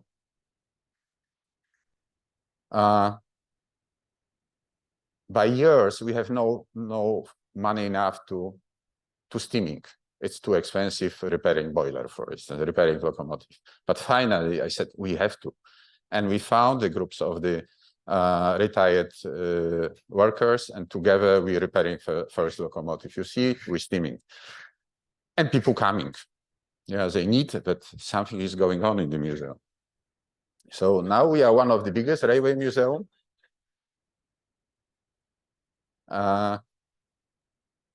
Still, we have a lot of. You see this face. You know why. It's not only museum. It's only workshop. It's also workshop where we bring back to life old machines, and we also add new machines. So we also repairing big machines, not only locomotives, but also another object. For instance, if you know Auschwitz Museum, so 2 wagons is made by our team. It's workshop. It's not only to repairing, but also for tourists. So we demonstrate how the old machine working. But this machine working not only for as a display, of course, it's working every day. And people are coming, so it is our prize, you know. But it's a museum.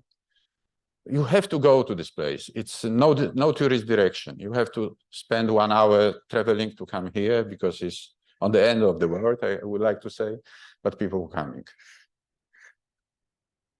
We're working with kids, but also with adults and older people. This is chief of our workers, but also one of our guider, the man who spent all his life with locomotives. And we're traveling. This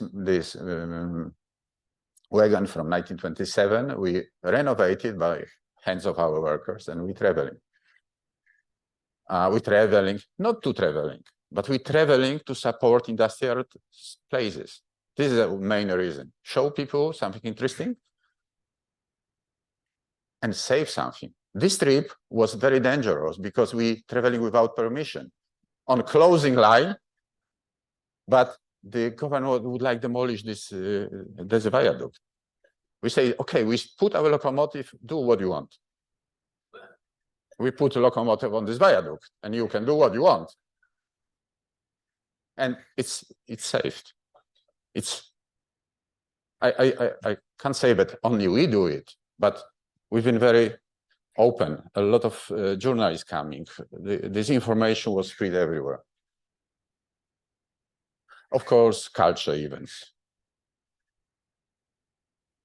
And well, this is price. People coming. Another object that was really we start 2004-5, and this is 2013. Zinc rolling mill in Katowice. Katowice is the capital of Upper Silesia.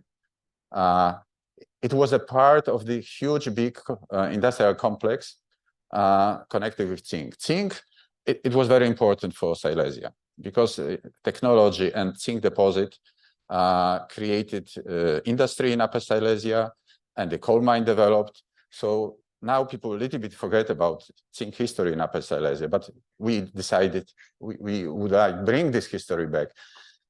It's environment not existing now, but this blue point is an object which only survived, and is a zinc rolling mill from 1903.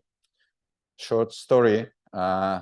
It belongs to the big company, Georg Gische-Erben. Later was sold to the American company because some political reason.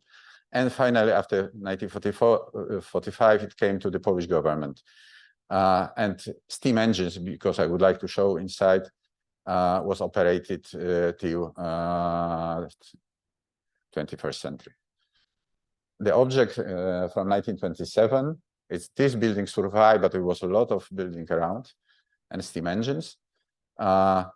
6 big vertical steam engines, which powering rolling mills, and the rolling mill. That everything survived. I show you how it is today. In 2013, when we bought this object, looks like that. Why we bought this object?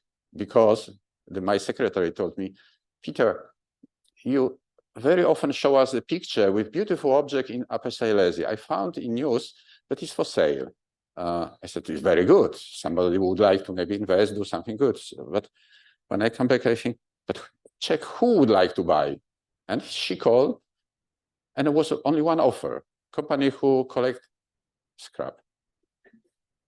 And I asked her, when is application? When is deadline for application? She said, tomorrow. And it looks like that on the beginning. It's a new view, actual view, huge big object with steam engines.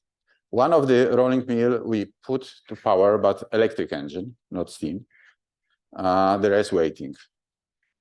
It looks like that. We try to make it how authentic we can. A lot of machines but not steam engines is bring back to work, and is completely technology line. We have all machine from the beginning, from smelting to produce zinc plates. And it's also place for events. In 2018, we have COP24, for instance, not only here, of course, because Katowice was host, but some of the events was also in our place. So maybe one more, if time is over, let me know, because it's 7, maybe, I don't know how much time I have. Porcelain, this is pending project. Again, why porcelain? Because porcelain was one of the most important industry in Silesia. In 90s, I make inventarization in all of porcelain factories. Was 20 companies working after 45 with employment over 200. So it was a big region with porcelain. This object, which we care about, where production was over in 2000. It belongs to the family Schlegelmilch. Family Schlegelmilch came from the southwest of Germany and established here a company because the coal mine, because the coal was much cheaper, and the workforce was much cheaper. So the small, maybe next slide. We have some interesting rooms where was display of the porcelain, and the factory you can see here. And city, small city between forest was created because this factory. So city growing because porcelain industry. So object, part of the object, not whole, belongs to us, and we are almost on the end of the process. There was a starting point. And this is 3 days ago, I make this picture. So just feeling of the outside architecture, but the most important, what we have inside. So it's not only porcelain museum, but we are speaking about the the reason when the porcelain was developed, for what was developed, how it changed health of society, introduced porcelain. So it's a lot of interesting subject inside showing porcelain. One more object, which is also pending project, is a Museum of Agriculture and Technology. This time we are now in Lower Silesia. It's a industrial farm, which was based on the manor from 16th century. This is the oldest picture which we have. And is important for national and also international history of cast iron bridges, because the owner of this farm, he was founder of the bridge. Look at the date. And we try to build story about this, this farm connected with this person and his family. Bridge not existing, we have pieces of this bridge only. It was demolished on the end of the Second War. The starting point, the whole complex of the buildings. We start from this position and slowly improving conditions. So the idea is to present a story about how the agriculture changed, how agriculture was changed by new technology. It was also part of history of Silesia. We have a lot of interesting company who produce machines. One of the company was Kemma factory. They produce steam plowing machines. In England, it is big tradition to such steam machines, but in Europe, only few companies survived working this time. One in Breslau and second in Netherlands. This is more actual pictures. So building after building, of course, it needed money. So we have no money enough to do everything at once. So slowly, part after part. Sometimes maybe too slowly, because life is also limited. But when you're a little bit slower, you make good decision, I think, not like you do it something at once. And the object party working, we open it every weekend for some events, and also presentation of the technology. So we have a lot of machines and showing people how life in the agriculture looks in forest in the beginning of 20th century. Most of the people remember it because when I start my interest in industrial heritage, in Poland, horses was in use not for driving, but for plowing. So many of people, I have no problem with specialists how to do it because a lot of people remember it. And of course, some culture events, and you see it's a plenty of machines, animals, of course. And one more, milling museum, we call it Hilbert Mill, because the owners, it was family Hilbert, who have in Dzierżoniów, German name was Reichenbach. They have a factory which was started in middle of 19th century, but strongly developed in 30s. It was a very massive modernization of this mill. One of the project of this mill, it was really industrial mill, not like Middle Ages mill with it started from water wheel, of course, but this modernization 30 was heavy, strong with modern silos. And what was fantastic in this case, but the object after 45, after Second War, was in Russian hands by 10 years. Later was in the government company, was privatized by two people. And after 12 years, they closed the production because they have massive debt to the government. And was again decision what to do with it. And we help a bit to reduce this debt. So the object is in our hands now. You can comparing not so much change. Huge big building, 10,000 square meters space inside. But one more picture, maybe go inside. But what is the best is working object. It's working object. It's a full. When we took over, we make last production. The problem is, the idea is also to open it again. But if you would start, you need minimum 10 tons of grain. So it's difficult to do it for 10 tourists, for instance. So we do it sometimes. So full production line with machines from 1920 to 1938.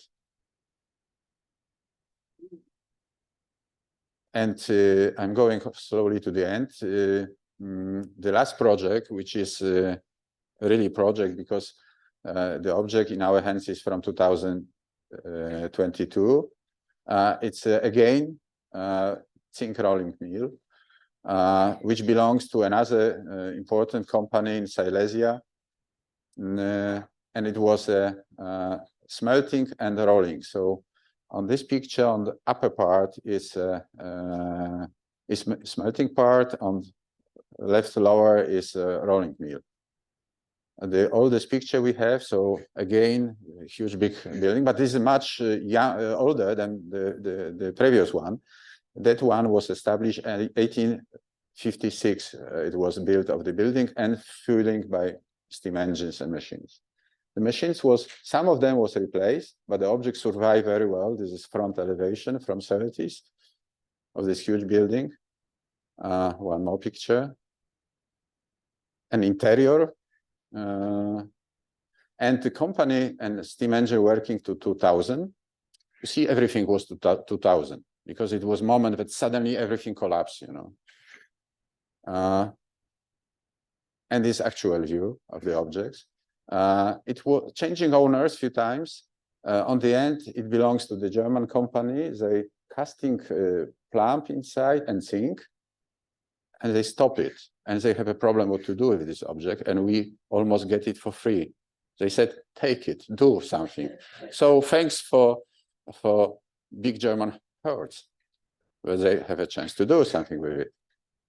Of course, there's a lot of problems, plumb, zinc, and we start working on it. Again, we have a fantastic machine, almost completely line, survived. Some pictures. It's actual condition, not changed too much. We clean it, repairing construction because it was almost close to be collapsed. So we have hard work on the beginning. Steam engines is dreaming, of course, but they are quite so it's possible to make about running engine in the future. And what is very important, we have also boilers. Boilers not often survive. The steam engine survives sometimes, but boiler always. So we have not full, it was 8 boilers, now we have only 2, but we have. And plenty of buildings with different condition. You see the roof is after repairing. Now is the time of research. We make research. We check how the production line looks from the beginning and how it changed, what kind of machine we still survived. We are after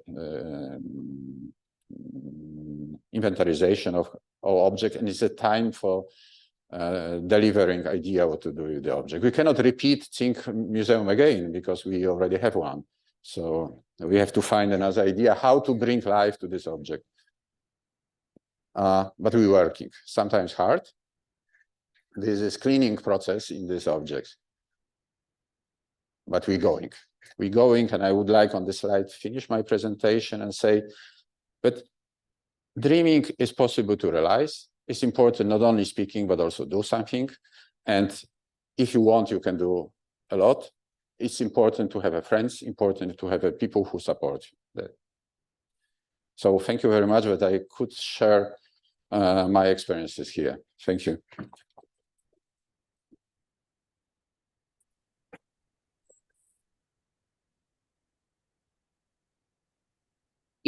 If you let me, I would like to make a short advertise. We organized in 16-17 November this year a conference which have a title Industrial Heritage in the Heart of Green Europe. This idea how to share our our problems and our willing to save industrial heritage between different people. So we would like to speak in not only industrial heritage, we would like to speak about preserving environment. We would like to say that if we save this, Patrick speak about, if we say the object, the carbon footprint is much lower than we demolish and build new one. We have to speak about not only between, but we have to speak with the people who make project dealing with money and so on. So we invite Miles decided to open this conference. Thank you very much. And we invite, for instance, members of European Parliament for this conference. And what is successful, we organize together with Ministry of Culture. So this is, I think, good support. And I believe that it will be successful conference. I have few programs, if you would like to look at that, I put on the table. And also I brought with me short story about our foundation with pictures. So also I put on the table. Thank you very much. Thank you. May I ask a question? Yes, of course. Piotr, I would be interested in the financing of your projects. It's a wonderful work you are doing there. How do you finance your organization, your foundation? We failed to establish a similar one in Saxony, but it's quite interesting. Could you say some words to this question? Okay, this is a question which I'm not preparing well because it should be another presentation, more economical. Many sources mainly own money, and we try to do it everything how cheap, how is possible, first of all. So sometimes save and keep authentic is really, we keep authentic because sometimes we have no money to change it too much. So own money and some support from many different sources. Shortly speaking, of course. Thank you, Piotr. Thanks, Helmut. So first of all, I thank Marilyn for this invitation, and I would like to say that it is a great honor to be able to speak at this AIA 50th anniversary. The conference of this year is also meant to be a tribute to the memory of Professor Angus Buchanan, who was one of the most active and influential members of the AIA. The theme I intend to address concerns the recovery of the industrial heritage in Italy in recent decades. What will be illustrated is the result of an exhibition organized in 2018 in Santiago de Chile on the occasion of the 17th Tiki Congress, and then further developed in 2021 in a publication entitled Recovered Factories, Industrial Heritage and Architectural Design in Italy. Two are the theses that this work intended to demonstrate. The first, the reuse of industrial heritage is always a compromise between the preservation of the industrial structure and its adaptation to new functions. The second, that the quality of this compromise depends on the degree of understanding of the value of an industrial building by the architect in charge of its recovery. Understanding in this case means being able to distinguish the typological and structural elements that must be preserved from those that can be modified or replaced without affecting the essential meaning of the property. This is an issue deserving special attention because not all architects are industrial archaeologists by profession. Often, for many of them, the project of converting a factory is a task outside their usual experience. Lack of practice can lead to misunderstanding of the values involved. However, it is undeniable that in 1990s, Italy also experienced the same change in sensitivity that was registered in other European countries with regard to the treatment of the decommissioned industrial sites. Slide, please. Projects to raise to the ground a historic industrial site, such as the Pirelli factory in Bicocca near Milan, and replace it with a new urban district, have become less common, fortunately. The disused factories have begun to be interpreted in a different way, no longer the expression of the past to be erased, but rather the undeniable testimony of social progress and economic modernization. It is not easy to grasp all these meanings because the dismantling of machinery and installations has often reduced the surviving factories to empty boxes, and even the typical landscape of which they were an integral part has been irreversibly altered. It's here that some of Buchanan's ideas come to the fore. In fact, he believed that certain personal qualities were indispensable in order to evoke the meaning of former industrial sites. Moreover, he also argued that given the multidisciplinary approach required, they should not be the exclusive prerogative of the industrial archaeologist, but should be part of the baggage of all the other experts involved, historians, economists, engineers, and even architects. These qualities, mentioned by Buchanan in the opening chapter, Definitions and Techniques, of perhaps his best-known book, Industrial Archaeology in Britain, in 1972, have been so defined: a posture of imaginative sympathy towards the subject, and a receptive eye, that is, an ability for noticing and appreciating industrial artifacts of all sorts.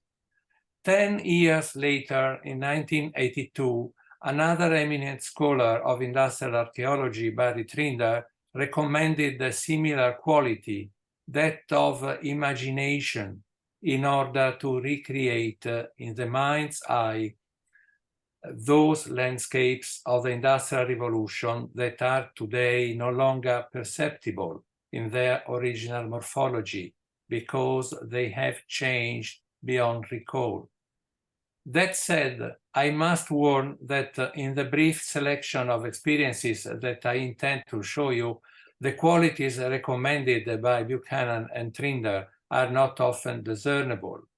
In many cases, despite the designer's proclaimed intention to respect the original industrial character of disused factories, once the transformation is complete, only some secondary features of it remain, no longer able to convey the memory of the old workplaces. The new set of functions assigned to former factories, functions like exhibition center, museums, education, leisure, library, incubator, and so on, while demonstrating the high flexibility of industrial architecture, at the same time reveal how easily the old identity of the places is obliterated. I will begin my illustration with cases of high protection, which implies the preservation of the building form and the original materials used in the construction, and then move on intervention characterized by higher degrees of transformation. The preservation of form and materials is generally ensured when projects were carried out according to the principles of architectural restoration. Slide, please. The first example is the Monte Martini power station, which has been adapted to an archaeological museum. The careful restoration of the structure and installations of the ancient plant has preserved its shape, materials, and machinery like turbines, generators, compressors. Chance played an important part in this adaptation. In 1995, the Capitoline museums in Rome were closed to the public for renovations. The sculpture collection was temporarily relocated into the rooms of the power station.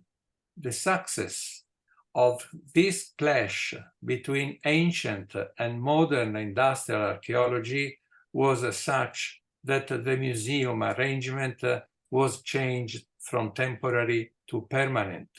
Slide, please. Another notable example is the restoration of the former military bakery in Verona, which was reused as a new university campus. The restoration of this Habsburg building was carried out according to the principles of the Venice Charter, namely the preservation of the historical stratification still legible in the structures, the conservation of the masonry in the state in which it has come down to us, and the highlighting of new elements added to meet indispensable contemporary requirements. It can certainly be said of this project that the monumental quality of the property has been well preserved. Other intervention can be included in the same category of restoration, such as the recovery of, slide please, the Stia woolen mill in Tuscany, made up by a group of buildings of the 19th century and recently transformed into a new wool art museum. Slide, please. The Campolmi cotton mill in Prato, converted to a textile museum and library. Slide, please.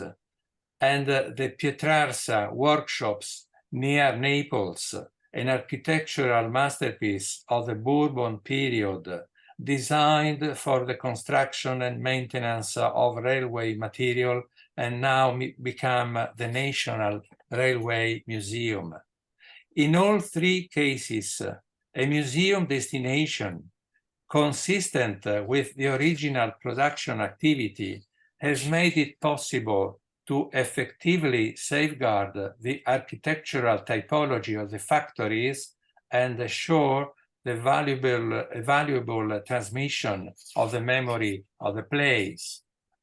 A second group of examples includes some projects which, while maintaining the volume and the outline of the buildings, have modified the external walls by replacing the materials originally used. Slide, please.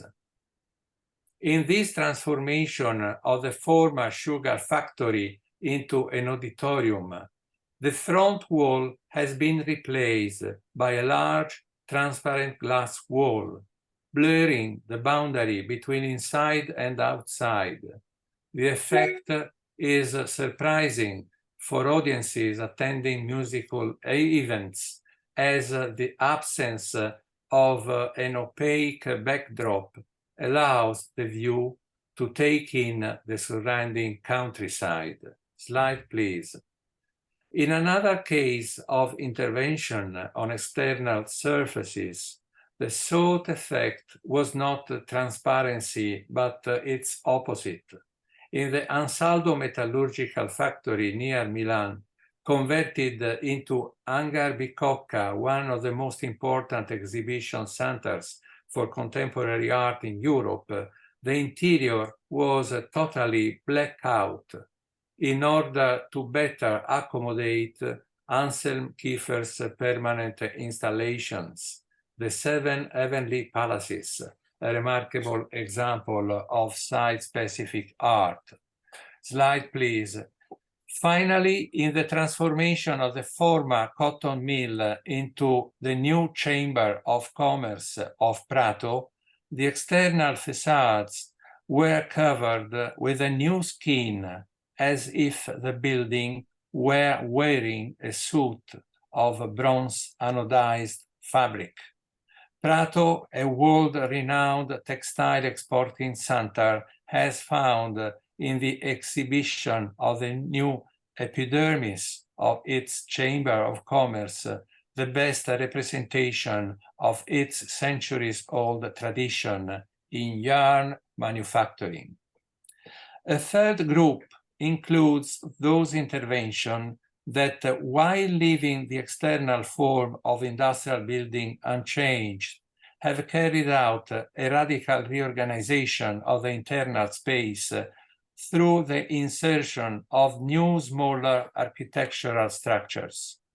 This practice, which is becoming increasingly widespread in Italy and abroad, is applied to large mechanical and metallurgical plants whose great internal dimensions, typical of production activities requiring large machinery, overwhelm the smaller size of the new activities to be set up. The solution adopted was to fill the vast spaces of the former factories with new buildings of the smaller scale, arranged on a redesigned street grid. Boxes in the box is the name of this new approach. Slide, please. Among the many examples, I would like to mention the conversion of a disused foundry in Bologna into a new city of culture and science, inaugurated in October 2015 on the initiative of the Gollinelli Foundation. Inside the foundry, a new urban space has been created, divided into 6 different nuclei interspersed with squares and alleys where the educational activities planned by the foundation take place. Slide, please.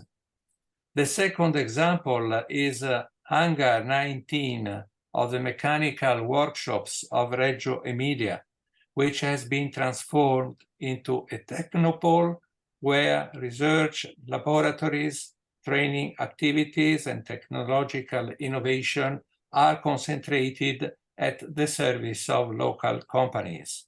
The boxes designed to house these activities are aligned along a new path and give rise to an urban front with a variable profile generated by the different heights of the buildings that make up the row.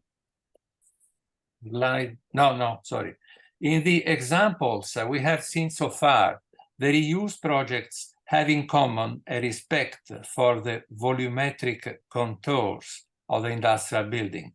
Modification and adaptation have remained within the original outlines. We will now see an even more permissive design approach, which, unlike the previous ones, increase the original volume, either by enlarging the existing buildings or by adding new independent buildings realized on previously unbuilt spaces or created to replace demolished construction of no value. The projects I'm going to show you demonstrate that there is a little point in comparing the two approaches in the abstract. The results can be very different and judgment must be made on specific cases. As examples of enlargement of existing volumes, I can mention, slide please, Alumix, a large aluminium production plant built during fascism and inspired by the monumental rationalism of the time. In 2017, the complex was transformed into a new technology park called Nature of Innovation, through a hybrid project of conservation and extension of the existing industrial buildings. The slide shows the new black building, which is physically connected to the electrical transformation plant. The extension has been designed and executed according to opposing requirements: the dimensional compliance with the pre-existing volumes and the formal distinction of the new extensions in terms of color and materials used from the stylistic features of the original complex in order to avoid any form of imitation. Slide, please. The enlargement of Solbiate cotton mill near Milan into a municipal library and a toy museum reveals different intentions. The extension of the original factory was realized in such a way that the new volume looks like a drawer taken out of a dresser, as stated by the designers. In the project, there is a showy desire for transgression and formal discontinuity with the original industrial building. For its part, the second approach, involving the construction of new independent buildings in open spaces, often reveal a not minor unresolved conflict between the two autonomous lines of design. Even the recovery of the existing buildings and the construction of new architecture represent different spheres of intervention, which find it extremely difficult to enter into dialogue. Slide, please. A prime example is the new Gucci hub located in the former Caproni aircraft factory in Milano, built in 1915. The new complex is the result of a mixed intervention of conservation and new construction. The old red brick hangars have been preserved, retaining the original building system and sheds. In the heart of the complex, however, a new 6-story building has been inserted to house headquarters, representative offices, and showrooms, polarizing the complex around a new center of gravity that has no correspondence with the site's history. Slide, please. Another example of the reuse of industrial heritage by a famous fashion house is the transformation of the former distillery in Milan into a new headquarters of the Prada Foundation. The new complex consists of 7 existing buildings, once used as warehouses, workshops, and silos, and 3 new structures, marked in yellow in the slide: a center for temporary exhibitions, a multifunctional space, and a 60-meter tower. In his design, Rem Koolhaas, the architect, declared that he wanted to place new and old elements in a state of permanent interaction, as if they were fragments incapable of being composed into a single image, and theorized that this intentional disharmony between new buildings and pre-existing structures could create endless possibilities for artistic creation. Next slide, please. In contrast to the Prada Foundation and its conflicting interaction between old and new elements, the transformation of a tobacco factory in Rovereto into a new green innovation factory that is an incubator for new companies seeking sustainable development is the result of a dual design approach in which renovation and reconstruction refer to separate domain. While the renovation only concerns the historical Manufactura complex, the new architectures occupy the spaces freed by the demolition of post-1910 buildings without historical value. The new buildings look like as many green strips due to their roof gardens, which cover a total area of 20,000 square meters, the largest green roof in Europe. Slide, please. The final example of a hybrid approach is Lavazza Cloud, a new multifunctional complex built in Turin on a site occupied by a decommissioned power installation. The old and new buildings represent different moments in a single narrative that links the past and present of the great Italian coffee producer.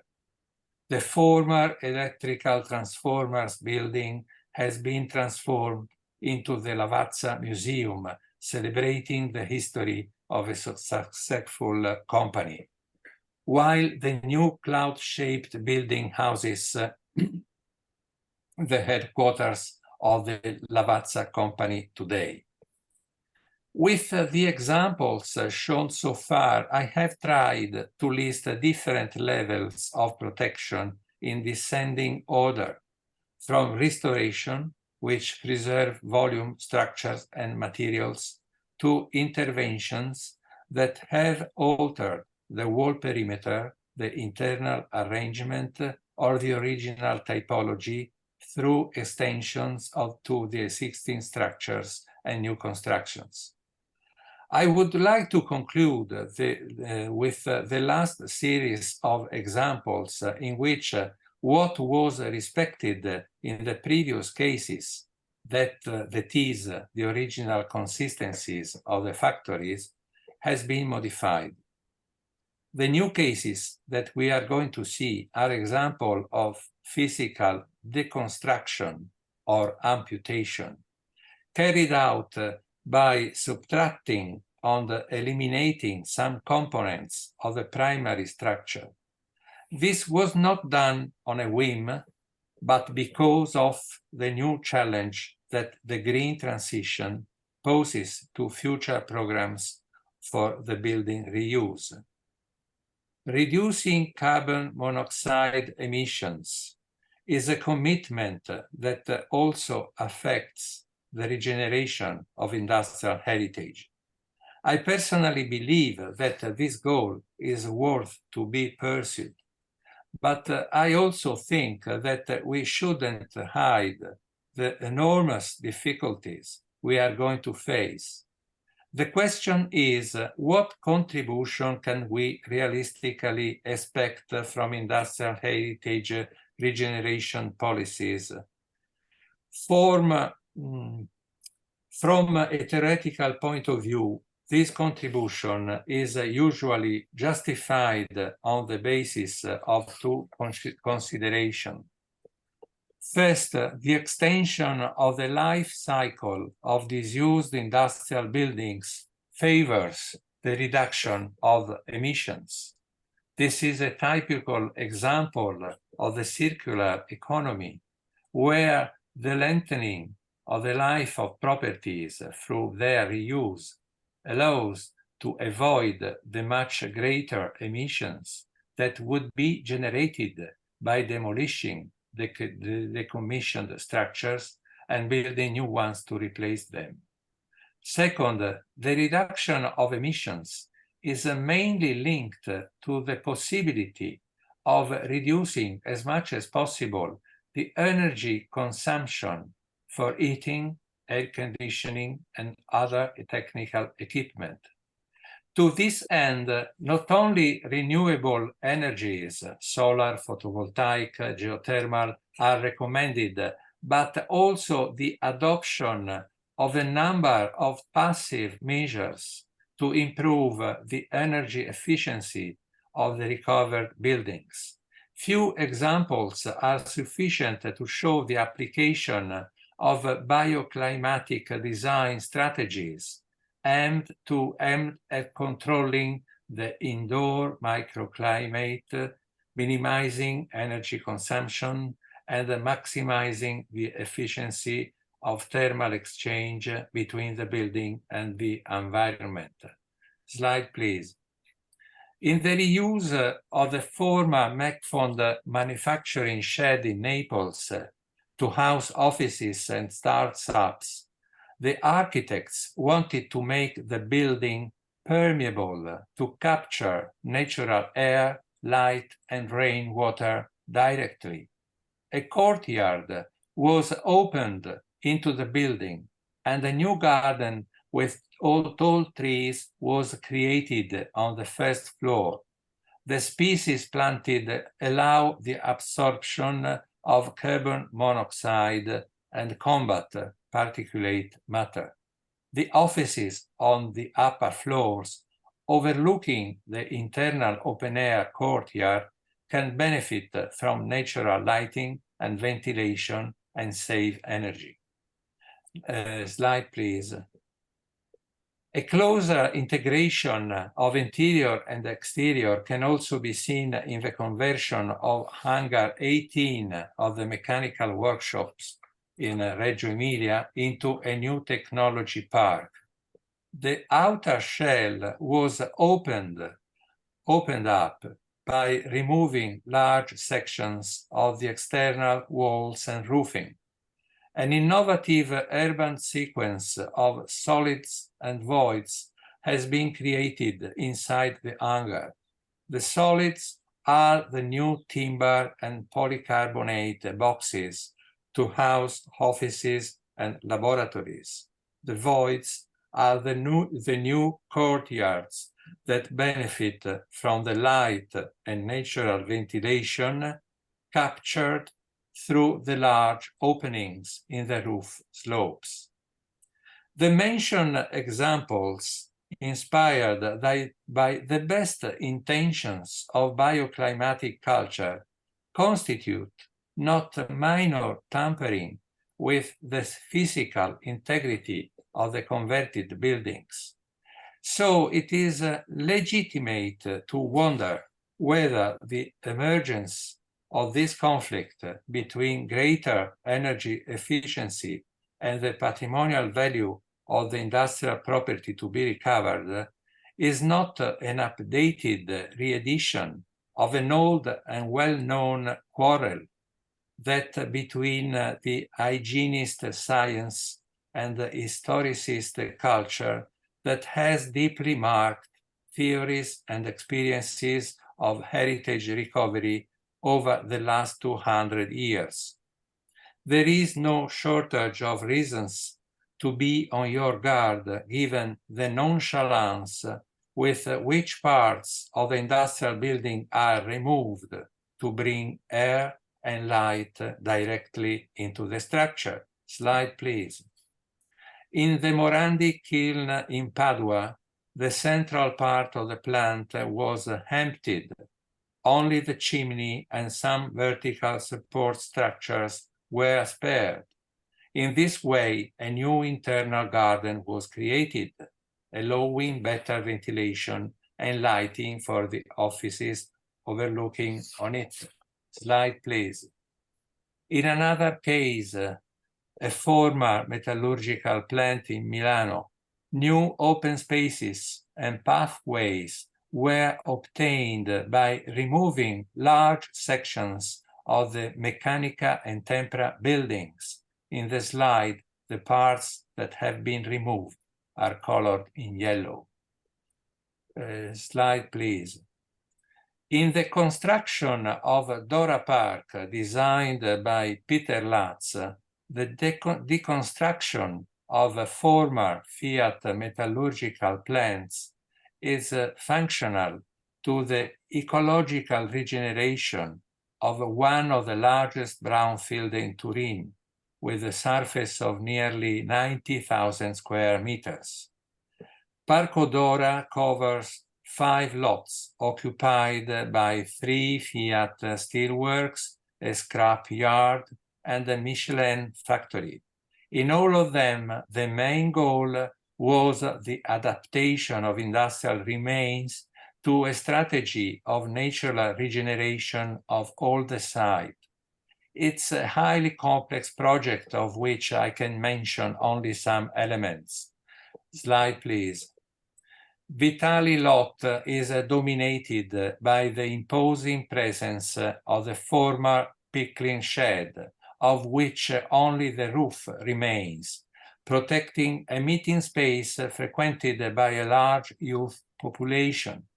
Of the other sheds, only some high red painted steel pillars survived, while cylindrical basins have been preserved and transformed into water gardens. Slide, please. In the Valdocco lot, a tree-lined square has been created in the structural frame of the old plant, while a pedestrian path runs along the river. Parco Dora is one of the most eloquent examples of the project for the natural regeneration of disused industrial sites that plans the deconstruction of surviving technical plants into ruins. The list could go on, but the examples given so far are sufficient to demonstrate the potential antagonism between adaptive reuse and conservation of industrial heritage when energy saving and climate improvement objectives are being pursued. According to UNESCO's definition, the integrity of a property exists as long as it is of adequate size to ensure the complete representation of the features which convey the property significance. If this is the criterion to be met, it seems to me beyond doubt that when you replace the facades of a building with different materials, when you change the interior layout with the new distribution of space, when you amputate the structure to open up to air and natural light, something of its former integrity is fatally lost. At the same time, one cannot but admit that not all industrial remains constitute heritage to be protected. Buchanan himself remarked in the opening chapter of his book that industrial archaeology is a field of study concerned with investigating, surveying, recording, and in some cases with preserving industrial monuments. This limitation of preserving should remind us that the distinction between what is heritage and what is not is the result of a selection, not always as obvious as we would like. It is undeniable that among the experiences I have illustrated, not a few are those involving factories of modest patrimonial quality. With rare exceptions, industrial reuse in Italy often concerns sites and factories that are far from fulfilling the four categories of value: evidential, historic, aesthetic, and community, proposed by Neil Cossons in his 2008 report for English heritage. For many of them, we can say that their disappearance would not constitute an irreparable loss. In this sense, one could also see a positive side to the permissiveness of reuse practices when applied to ordinary industrial buildings without any particular merit. Because despite the liberties and transgressions of the designers, the intervention of recovery has given a second life to factories otherwise destined to disappear, like phoenixes rising from their ashes. From a disciplinary point of view, the real problem today is that is that this dividing line between what is heritage and what is not is becoming increasingly difficult to establish. Instead of an evident border, we are dealing with a large gray zone where our judgments about what to protect and what is changeable become more and more uncertain, exposed as they are to the effects of the growing relativism of today's value systems. The eclipse of what has been called the authorized heritage discourse, prerogative of a restricted community of experts, as Lori Jane Smith claimed in 2012, in favor of a social construction of heritage through ever widening forms of community participation, introduces relevant components of subjectivity in the selection of what is heritage. Tiki, on the occasion of the 20th anniversary of Nizhny Tagil Industrial Heritage Charter, has set up a working commission to review and update the principles of this document. In particular, the issues to be redefined concern the relationship between industrial heritage on the one hand, and on the other, participation, the mix between conservation and reuse, and finally, the new challenge of climate change. I hope that this work will produce useful proposals to address some of the issues raised by the experiences described. Thanks for your attention.